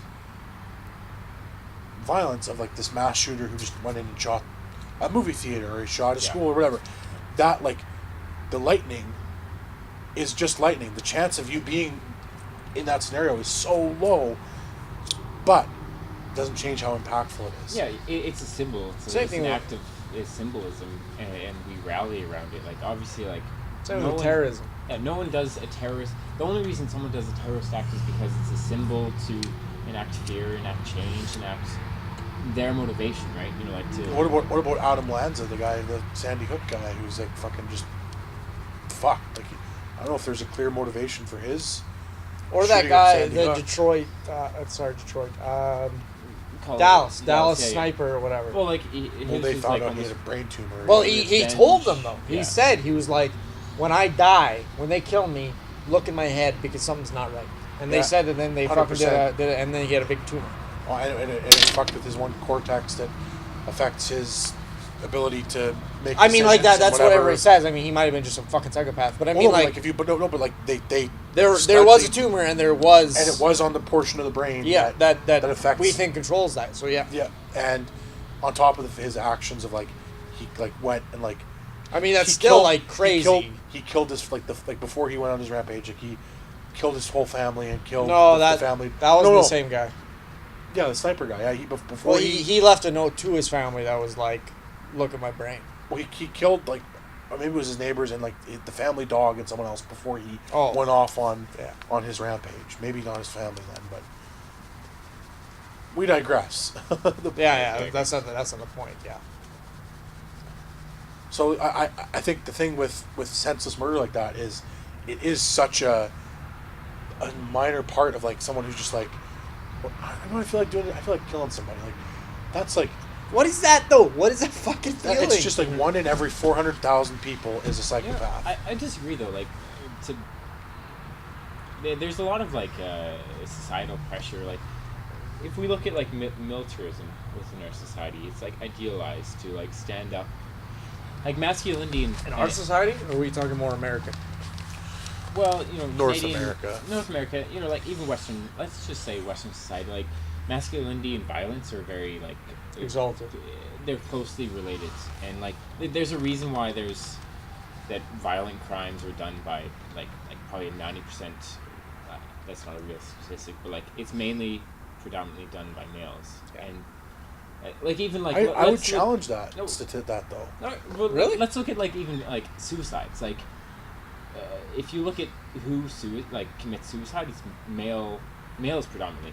Oh, I thought it was women. Males complete suicide. Yes. Females attempt suicide. Oh, females. Yeah, okay. And the difference being that men typically choose a method that's more final, like a gun or hanging. But jumping in front of a train, If you look at like at how we approach people that fail, if we approach males who fail suicide, we question their masculinity in the sense that like you're unable to complete even this. Yeah, I was gonna say it's so simple, and it robs them even of like their barriers. Oh, I hate that. That's so shitty. That's actually the shittiest of the shitty that a person can be. Is like telling somebody that they're unmasculine, baseline is bad. Yeah. But telling somebody that they're unmasculine because they failed suicide, that's the worst. Is that really thing that happens? Absolutely. I feel like it's more a perception thing, but still, it's like is that a thing that happens outside of like people on the internet behind it? But still, it's like I don't even care if it's the internet. I'm just saying it's like if you in any way. like say that or like because like exalting masculinity baseline I think is not great, but I think that Exalting either gender. but I think that exalting masculinity when it comes to intelligence, like you're trying to claim that men are more intelligent or more capable than women, and then on top of that, you're saying that men are more capable, so they should be able to kill themselves better. If you in any way suggest that, like you're the worst person who has ever lived. Like that's the I actually can't think of anything worse. I really want to see where Thomas is going with this. I do too. I'm sorry for that. I'm sorry. Like masculinity is like attributed to strength, and if you're unable to kill yourself, that's weakness, and so then you're unmasculine. So it's like very doubly weak. Yeah, and then like that undermines. Because you're depressed and you didn't kill yourself. Yeah, and that's how that's how we. That's do. so depressing. That is so depressing. Yeah, I mean, but Is that I don't know. That's my point. now we're kind of going? I'm going to take us in a little tangent. Yeah. Just give me. How much time? How much time do we have? That's what I want to check. Probably 3 hours. We're going 3 hours. Oh, we got another 10 minutes till 2 hours. Okay, we can probably wrap this pretty quick. If not, Well, I mean, we'll just see. keep talking. I mean, it doesn't matter. Like, Okay. let's just keep talking. Have you seen the documentary The Red Pill? I have not. Oh you've told me boys, yes, it's great. The reason I was going to challenge, What the fuck is with you? I was going to challenge your point that men are more violent than women. Is there's a part in that documentary where they talk about domestic violence and how it's viewed as a female issue, it's a female issue, as in females are virtually always the victim and men are virtually always the perpetrator. And the statistics are just not accurate. Even without you saying that, I would be like, Yep. General perception, I would say, yep, I agree with that. And it's not. It's closer Would to you agree with that? There is Just perception-wise. Just with what you know, would you say that males are mostly the perpetrators? Just say yes or no. I would say males are generally more violent, but like that doesn't mean that they're not any less. Like women are. Generally, any less do men hostile. perpetrate more? Yes or no? Thomas, I'm not trying to put you on the chopping block. I'm just saying. but like, yeah. Does that sound would you say accurate? Yeah? Like, Does that sound accurate? What do you mean by perpetrate? Just like specify like. Like they are the ones. Like if there's a domestic violence call, Statistically, odds are Yeah, it's the male who's the perpetrator and the female who's the victim. I would generalize that males are more violent Yes or no? oriented. Yes. Yeah. So nobody's gonna blame you. So I love being. so while it's true that a majority of domestic violence cases are male perpetrated, Thank you so much. it's not as big of a majority as you would think. I don't know the exact statistic, but in this film, it's like 40% are 38% I think are male victims of domestic violence, and resource to like there's one shelter that accepts males or males over 13. Most domestic violence shelters won't accept it. If you have male children who are over 13, they will not accept them at the women's shelters. And so the point being, they're women's shelters. well, that's the point. The point being that women are also violent. Women are also. It's not that I'm not trying to say that men aren't violent but I think part of the issue with the perception that you speak of like masculinity is defined in some part by violence. I think that is kind of reinforced by almost like letting women off the hook, as if like that's not violence isn't a thing that women are capable of. Honestly, I was. This is way to a lesser extent, but I was watching a podcast today, and it was all female-led podcast. It's actually a podcast I really enjoy watching a lot. But I was very unimpressed at one point of the podcast because essentially they kind of took on, or a few of them took on a victimization role. And what they were talking about is they were essentially, it was so weird because like it was so weird that they couldn't see the hypocrisy in like the two sentences that they said. Yeah. But it was like this was essentially what they were talking about. They were like, they started the conversation with like, what impresses you about a guy? And so they started talking about that, and they were like, you know what? I like it when a guy can fix my car and mow my lawn. I like when he can cook, and I like when he can. They name these things. They name these things that I would say would classically be attributed to a masculine persona. Like you want your guy to be able to fix your car and build your shelf and like these things. They're classically attributed to that. He makes the first move. That kind of thing. Yeah. That's what they said. They said I'm attracted to that. And then like a couple conversations later, they brought it. They didn't bring up that again, but they brought up this thing where it was like, well, I asked my boyfriend. Well, I told my boyfriend that I want to pay for. Well, I went on a date with this guy, and I demanded that I pay. Not demand. I'm sorry.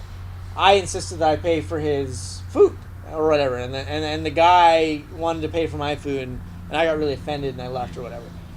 And these girls were like, that is shit. You should dump that guy right away or whatever. It's like, that is so shit. It's like, if you want to pay for him, then he should respect that. He should love that. And I'm like, you were just talking like maybe 2 or 3 conversations ago about how you want him to show that initiative and you want him to open the door and you want him to build things for you. You want him to do and then like 3 conversations later, you're like you're condemning him for the same thing. I'm like, I'm sorry. Like I'm with them. I'm like, I'm 100% for equality, like 1,000%. Like the girl I'm dating right now, like when we went on our first date, and I was like, I paid for, what did we do for our first date? I don't remember. We went and saw a movie, and I paid for our tickets, and she said, I'm going to pay for popcorn, and she did that, and I was like, this is awesome. Yeah. And she did that, and like very much our relationship up to this point has been, if I pay for something, she pays for something, and it's like, and no question, like nobody's been offended, nobody's been anything. It's like we like very much, it just feels very equal, and I love it. And I think it's great.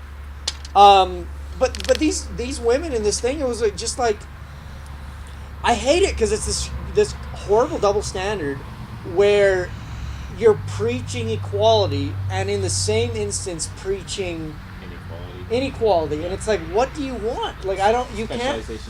It's, and I hate this conversation because once again we're 3 fucking white males in our early 20s that are talking about this, but it's like, it's another example of when I've seen it, and it's just like, I'm sorry, but it exists. Here's an interesting point. Okay? This double standard exists. To your point, kind of moving away, but same tangent from what I was discussing before. Someone in the documentary makes one of the people they talk to, who's a men's rights activist, makes an interesting point, and he says, women are viewed in society, Western society especially, I think. Women are viewed as sex objects, and men are viewed as success objects. That makes sense. So if you look at combat deaths, men, 98% men. Workplace fatalities, men, overwhelmingly a male issue. Suicides, men, overwhelmingly a male issue. Homelessness, men, overwhelmingly a male issue. So the reason I bring this up is, like, I think that one of the things we get caught on right now, especially with feminism, is such a hot thing that is in the media. We agree with. I agree with equality. But we are feminists. I do not agree with feminism. No. Andrew, we are feminists by the definition of feminism. We are feminists. Correct? There's a lot of interpretations. No. I'm saying by the dictionary definition of feminism, we are feminists. Yes. I would say that I think that, of course. I think it's very important for us to admit. Yeah. I'm a feminist.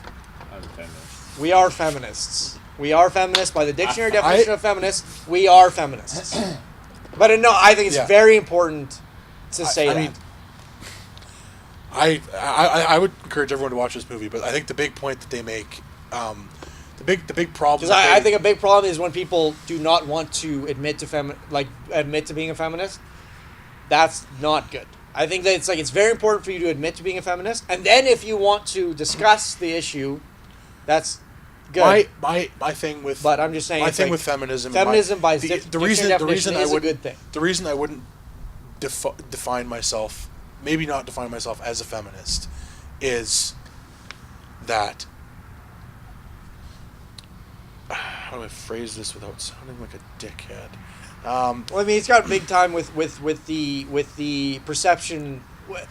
Feminism has transformed. Like the meaning of the word is not what the dictionary definition of feminism is not what it has become.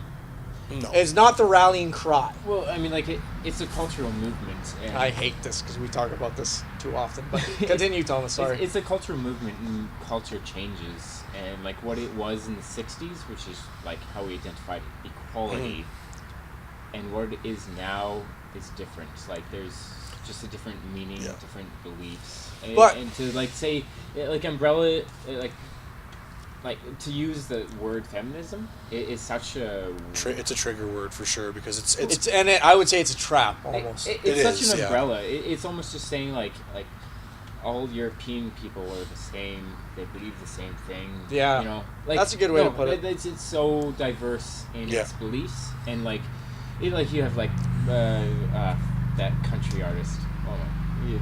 The girl that's super. Keep going. Keep going. Well, you like okay, there's like the pop culture like feminism where it's like, oh, I just want equality. Taylor Swift. Yeah, Taylor Swift. Oh. Like that mainstream idea, but then there's also like there's a lot of layers to feminism, and to umbrella it under one term is really difficult. The only reason I brought that thing up before was because I think it's very important for the average we three, because I think we're very intelligent people who like to think about things and we consider things. But I think the ability for us to just say, yes, I'm a feminist, if we just say, I'm a feminist by the dictionary definition, if you could just say that. What is it? No, I don't even care. But what am I agreeing to? So look up the dictionary definition of feminism for me, Andrew. But if you can just say it without pausing, I think that's very important. Because I think people get very caught up in the fact that you did not even want to say that you were a feminist. The advocacy of women's rights on the basis of the equality of the sexes. Yeah. So in that sense, by the dictionary definition, I am a feminist.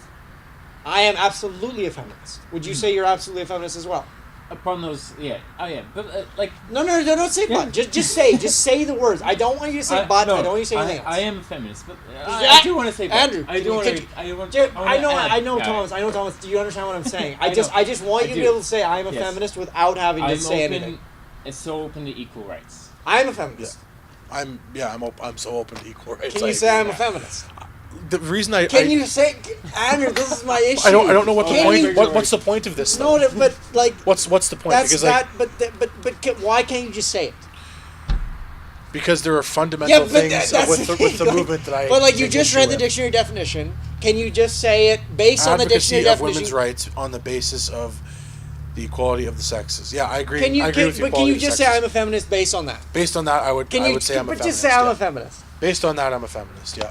Can you just say I'm a feminist? Can you just say I'm a feminist? But there's always degrees. There's always it's almost like saying I'm aware, but I'm just saying that the inability to say I am a feminist. I can understand how that'd be very frustrating for people who because there are women who just look at that definition and that's all they see. Assuming and like your inability to say I am a feminist, just saying that. It's like they're like, why is it so hard for you when that is the definition? Yeah. Okay, can I explain my issue with with saying? The thing is, like, I understand your issue already. That's the thing. No, you don't. How do you know if you don't even know what I'm going to say? Well, no, because it's my issue as well. I think. The fundamental issue that I have is that when you say you're a feminist, you inherently, I think, kind of, even though that it's not in this dictionary definition, but you kind of inherently have to agree to a couple of things. Primary of which is that there is this thing called patriarchy that exists. And I'm not saying like... Patriarchy exists, I think. Right? I think if it exists... You're right. It's not like the way it's portrayed, but it's like there is a... I think the big issue, the big thing that I have with that is like... it's such a deep topic. My perspective has changed since I watched this documentary as well.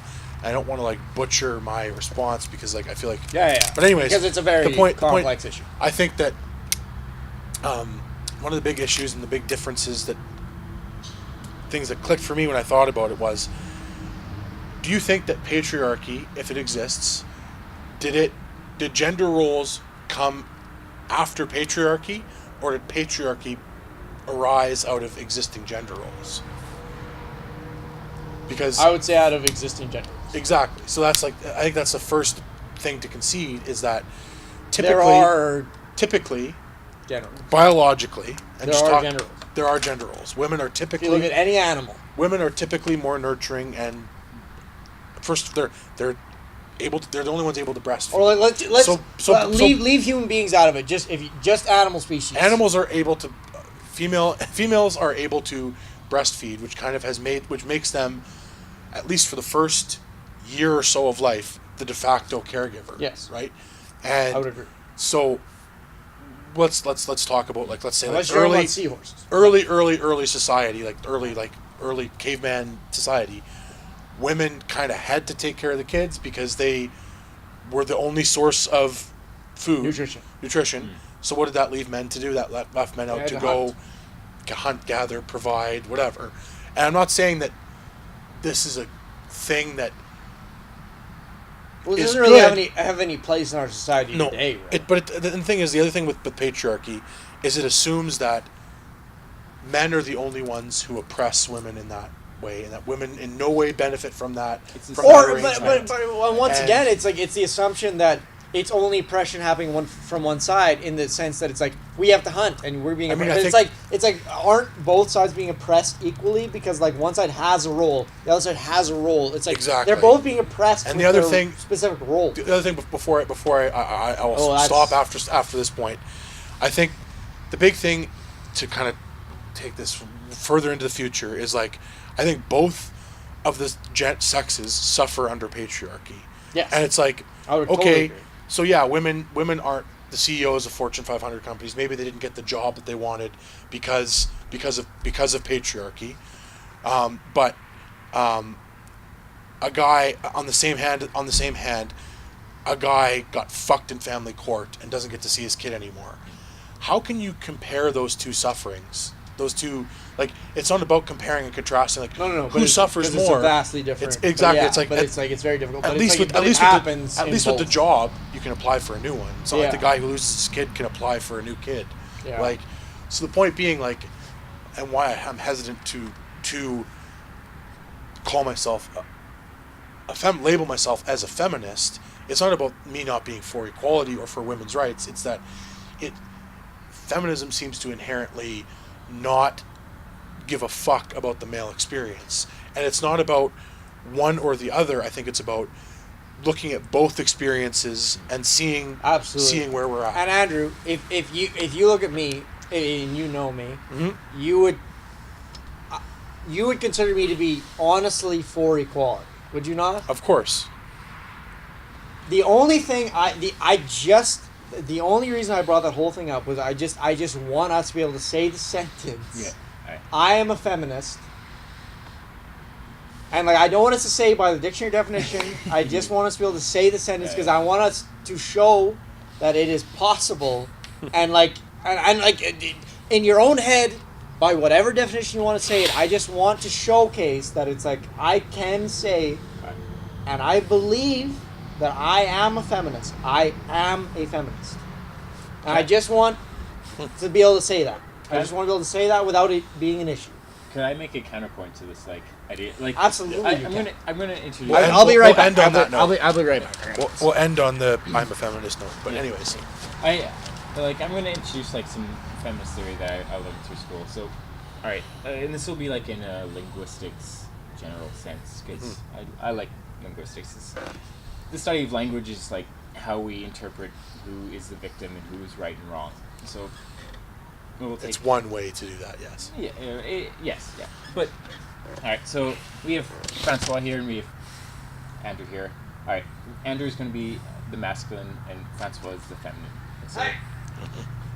So just like real life. Yes. So how do we describe these attributes? How do we describe masculinity? And Andrew. He's muscular, he's strong, he's stable, often wealthy. These are the ideals of masculinity. And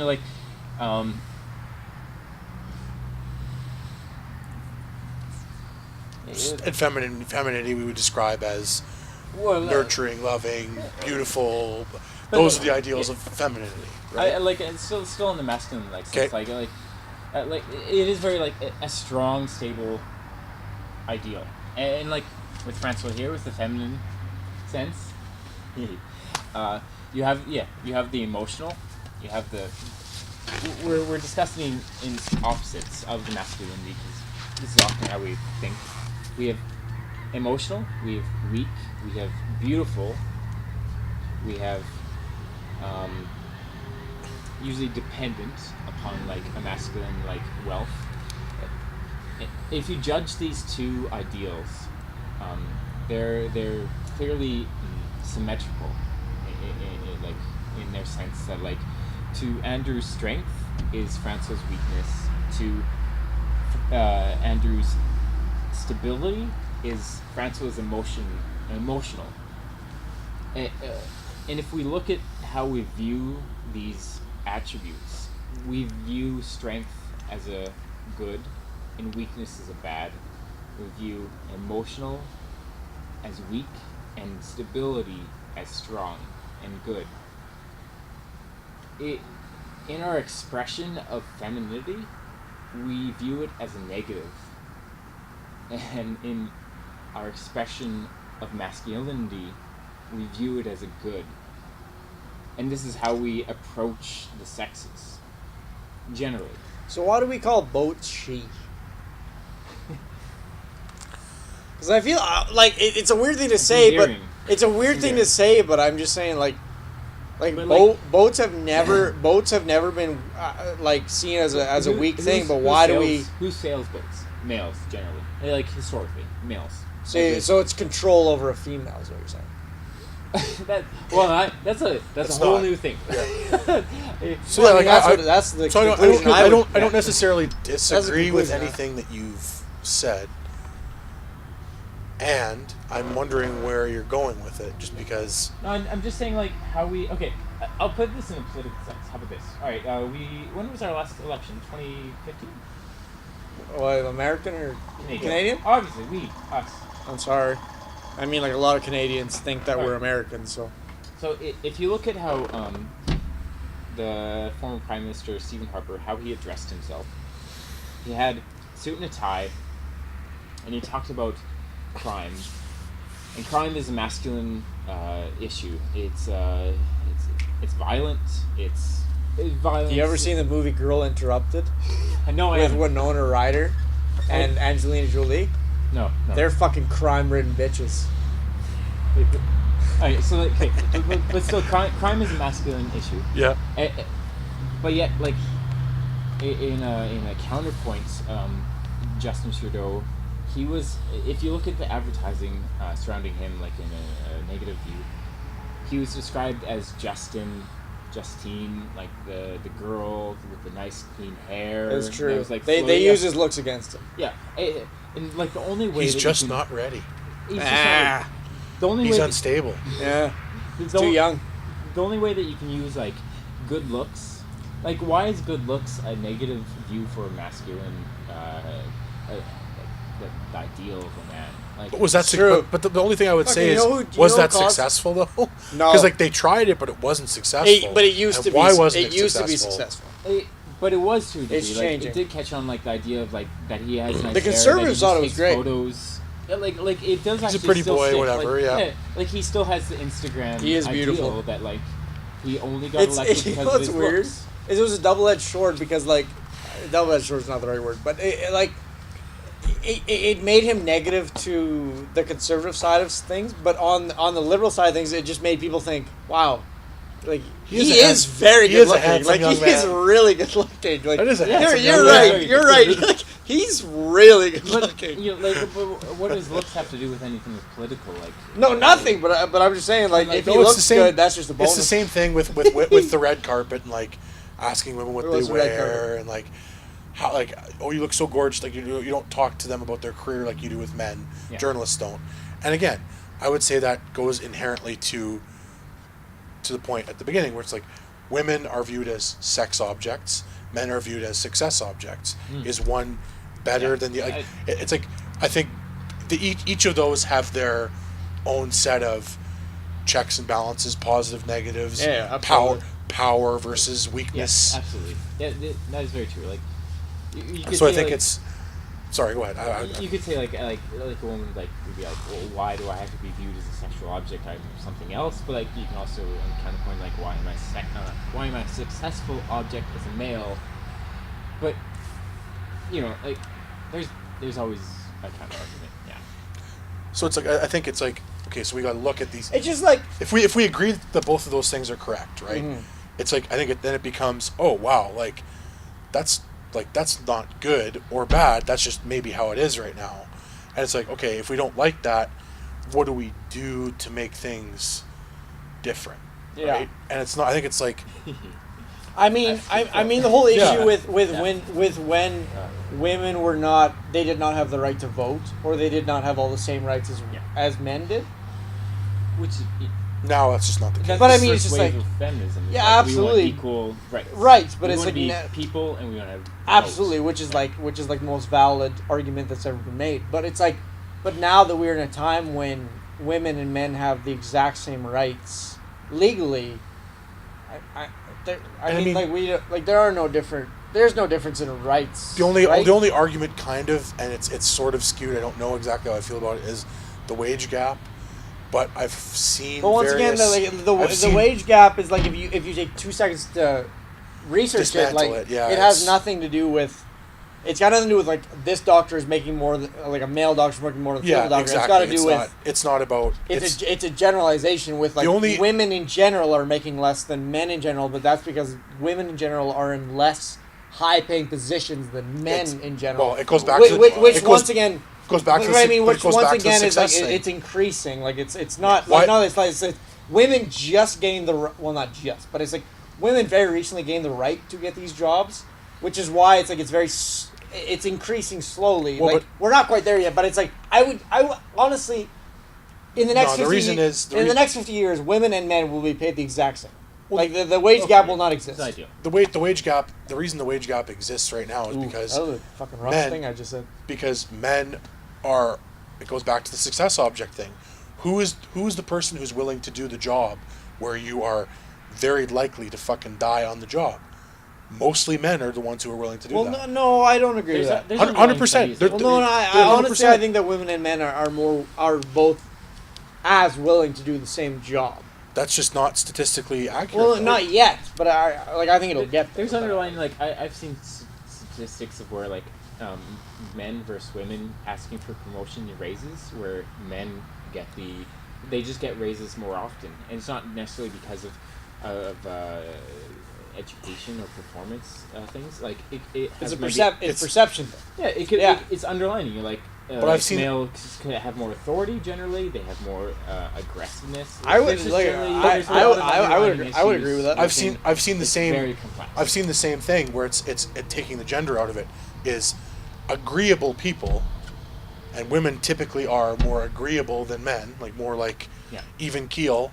Yeah. They get promoted and get raises much less because they're not good negotiators, self-negotiators. They aren't strong in those confidence, aggressiveness, yeah. whatever. So they're not willing to go out there and say like, I deserve a fucking raise. Why do I deserve a raise? Because X, Y, Z. And I'm not saying like that your point doesn't have any merit. I'm just saying there's intricacies to everything that we're talking about that's like there's certain biological things, and I'm not saying like that there shouldn't be fluidity of gender roles or that women shouldn't have the same opportunities, but it's like to say the statement that typically women are more caring than men. I don't think that's a wrong statement. I'm not saying women should be, or necessarily the ideal should be, but it's like that is just a thing that I think is maybe biologically more prominent. But does not society generate these things? as It's well? both. And, It's and both. once I don't again, think it's it's like, one or the other. I don't think it's one or the Isn't other. our goal to defeat those like inert biological urges, and to try to equalize those I don't biological think- urges as much as we can? I don't think it's about defeat, Because don't we want to equalize as much as we can? Isn't that the ultimate goal? but I think that the goal isn't get rid of gender roles. The goal is no one should be forced into a gender role that they don't want. Well, So But, Yeah, what but is I one? mean, like, once again, is I- indoctrination. un- 101, like, when does it begin? until you can equalize us above the board, Okay, like then holy fuck. Yeah. That's an interesting point you made. Like, what want? But I mean, like, yeah. I mean, and again, that's a tough one. I mean, like, at the end of the day, Andrew, it's like I feel like we're all in the same fucking. I just really want you guys to watch that fucking documentary. Well, absolutely. But I mean, like, at the end of the day, I feel like we're all in the same fucking. Oh, for sure. I page here. I'm just like, I don't know why I'm empathizing with this cause so much lately, but I'm just like, I feel like the inability to say I am a feminist is a weird thing. Like, why is it so hard to say that? Because I think they're No, but I told you. I said, by the dictionary definition, why can't you say you're a feminist? Because then I said by the dictionary definition, yes. You said, but just say I'm a feminist. Because, okay. But that's the thing is, like, I just don't understand. Again, it's like, there's so many things we say all the time. It's like, I can say, there's so many things, so many claims I make all the time without even thinking about it, that it's like, are shitty claims, but it's like, why can't I claim to be a thing that, like, really, even if it doesn't have great connotations, like, but still, it's like, even if you say you're a feminist, but, like, maybe you lean more towards the feminine rights, it's like, that's not really the worst thing ever. Let's put it this way, I'm not a feminist, but I also don't subscribe to, like, again, for a movement that is so not caught up, that sounds negative, for a movement that is so conscious of the language that they choose. But it seems like we're just as, like, our movement is just as conscious. But what, like, I don't subscribe to any, like, I'm not like a but it's like, rights guy. But even by saying that, it's like, it seems like you're part of a movement. No, but, like, I'm not. Like, I just am not. Why can't we just say I am a feminist? Because there's a lot of connotations there. Well, yeah. If you it's not as cut and dry. If you perceive those connotations, but I say if you just perceive the connotations as they should be, if you perceive feminism as a dictionary definition, to turn it back, I am a feminist. To turn it back on its head. Why, if I say I'm for equality, why does it matter if I don't say feminist? If they're synonymous, I am for equality. If they're synonymous, then why do we have to put the label on it? What's the point? Equality.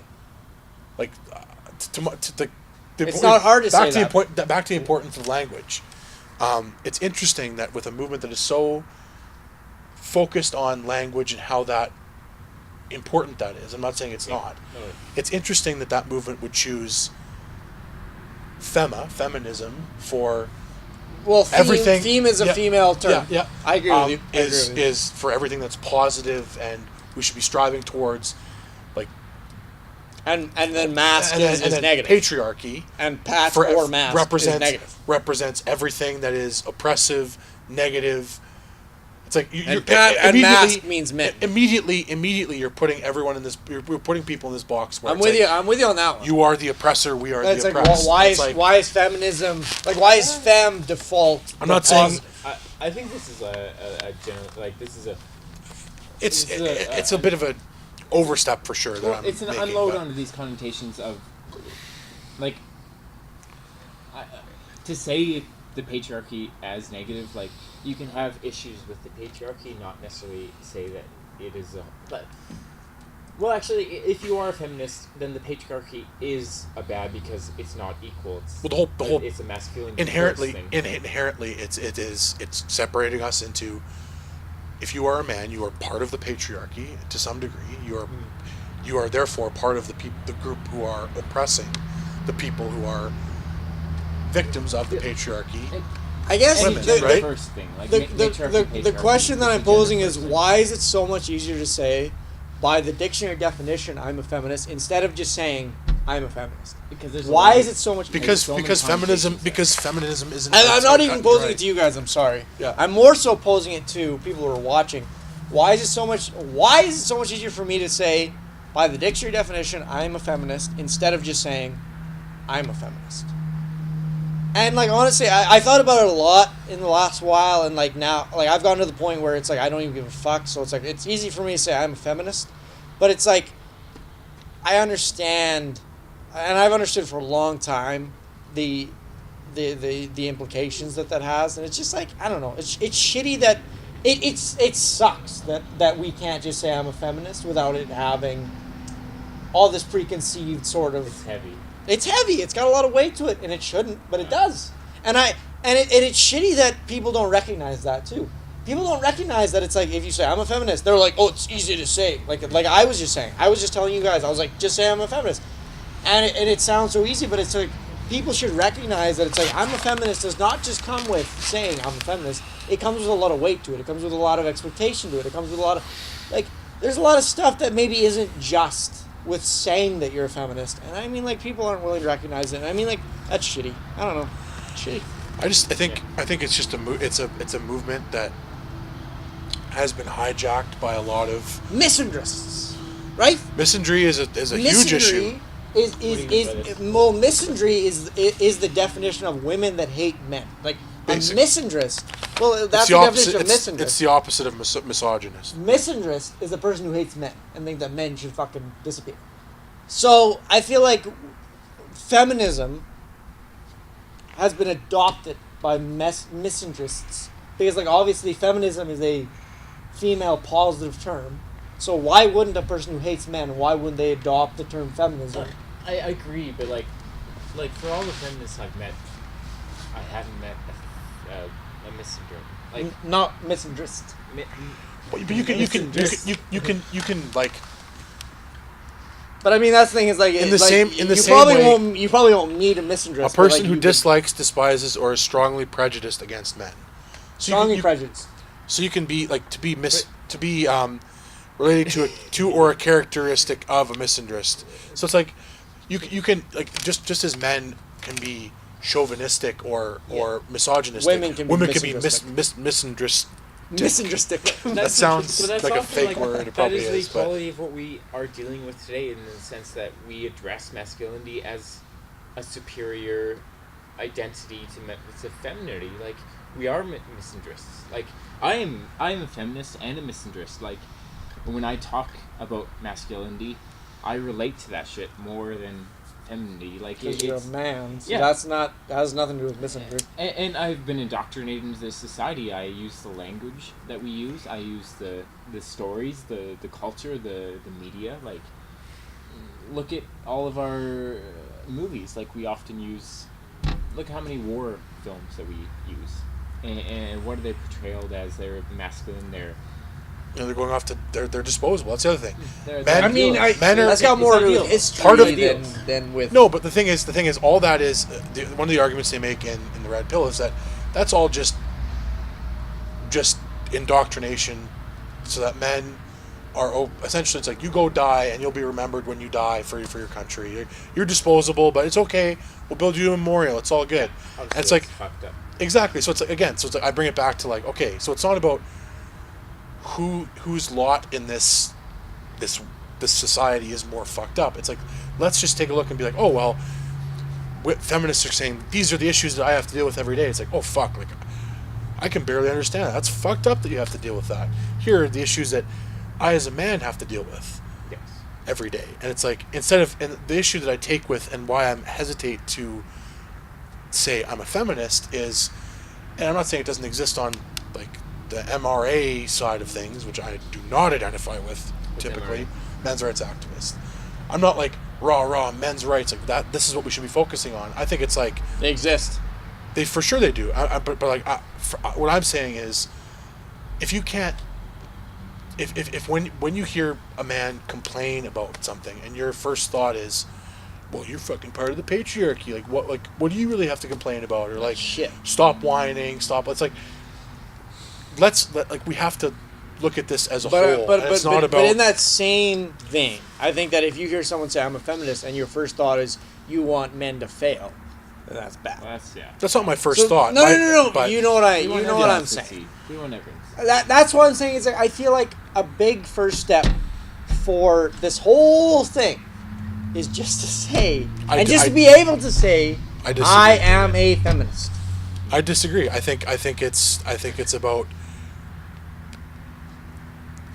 about being able to say, do you agree with equality? Like that is the key point. The label. Feminism is the definition of agreeing with equality. I do. But I feel like that's been that's been hijacked though. I agree. I think that's bullshit. Here. Like feminism. Well, no, I know exactly what you guys are saying. Like it's not like I don't. I just like It's just like I've shifted 2 steps, and it's just like I like saying I'm a feminist is not like the words will not kill you, and the words It's by not their about them dictionary killing you. That definition, makes it seem somehow the words by the melodramatic. dictionary definition actually are correct. When I say I'm a feminist, that's a correct statement because like by any dictionary definition, I am a feminist. Yeah, but and I agree with the fact that I'm dictionary a feminist. definition doesn't actually represent. Well, I cultural understand that. understanding. It's And like dictionary also there's a defines lot- irregardless as an actual word. There's It's a not, lot of like- words that I could bring up that are really bad that would very much prove that point. But it's just like I don't. It's tough because it's very tough to find a ground or an equal ground or a higher ground or higher ground is a bad word, but just an equal ground without being able to concede a point. Like not even concede, but just like agree. You have to agree about something eventually, and it's just like at the end of the day, like I am a feminist. Like I'm sorry, but it's like the dictionary by the dictionary If that's how you definition. define, I am a feminist. That's how you define yourself. That's Like, I'm not how saying it this- is defined by the entire world because that's how it's defined No. in the dictionary. Not an entire world. If but it was just about the dictionary Official. definition, The I would dictionary agree. is It's it, something that else. that's the baseline. That But that is the thing is, definition we live in a world of beyond just definition. for There's lots of things. there's I there's agree. there, Right the up yours, connotations. Connotation is No way. we're out of beers. Really? connotation is No, just as I strong agree of a with thing. I agree So- with you. I'm just saying that it's like at the end of the day, you have to be able to go back to one baseline, and like if our baseline is not the Webster's dictionary, like what is it? I think the baseline is what is the importance of saying you're a feminist? The importance is saying that you agree. you agree with it equality. is trying to bring people together. So if that's what you say, then it shouldn't matter whether you say I'm a feminist or not. It should be we agree with this one Well, point. no, because you're I trying to appreciate- you're trying to disagree. Like, why wouldn't you try to? Why instead of trying to disagree, would you try to? Why is it so bad to agree instead of to disagree? I think we need to find It's not that other voices to define it as well, like the feminine voice. Like There it's are, I very think there hard are to- those people. Oh, absolutely. Yeah, but it's hard to define in a masculine sense. It's just it's like I'm starting to see stuff by how difficult it is for someone to just say the words "I am a feminist." Just saying those words is so difficult it's culture. It's that like that, and that's the thing is I understand, but it's just But you it's don't, so though. weird that it's so difficult.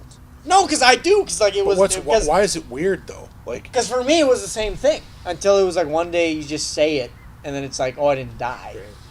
But it's And- it's not about the melodrama that you're making it about. Well, no, but I didn't agree die. with you. Of course you didn't die. I don't think I'm not. But it's why can't you say it? Because I don't see the point in saying. So it. that's what I'm saying. It's it's just a bullshit thing to be well, it's that's a the thing it's a is, but then domination you're thing. It's just- lessening it now. it's just a domination Now thing. you're making it bad.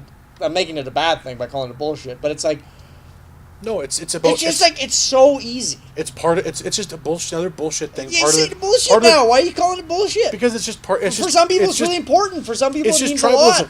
Well, but great. I'm not saying it shouldn't mean a lot Well, to them. you just said it was bullshit. No. So No, now you're making I'm- it bad. I'm saying trying to bully me into saying it is bullshit. And it's we don't you're not part of our team unless you say it. It's I'm totally for equality. Can we not just leave it at that? Why do I have to fall under your ban? It's join us or die, be a part of our banner, or you're not at all part of our movement, or not in line with what we're trying to do. And it's I'm not saying that feminism is bullshit. I'm saying that the trying to force that label on people is the bullshit, not the thing itself. This is gonna sound weird. Oh, I shouldn't even. Actually, I'm not gonna go there. But okay, yeah. This is No, this go is a there, good fuck tone. it. I like his tone. This is nice. We kind of. No, agree to yeah, disagree. my tone's We gonna. agree to disagree. Yeah, I was gonna say it's gonna. This is My nice. tone, the thing I was gonna say, would just This be is another beautiful. half an hour. Well, we'll say it afterwards then.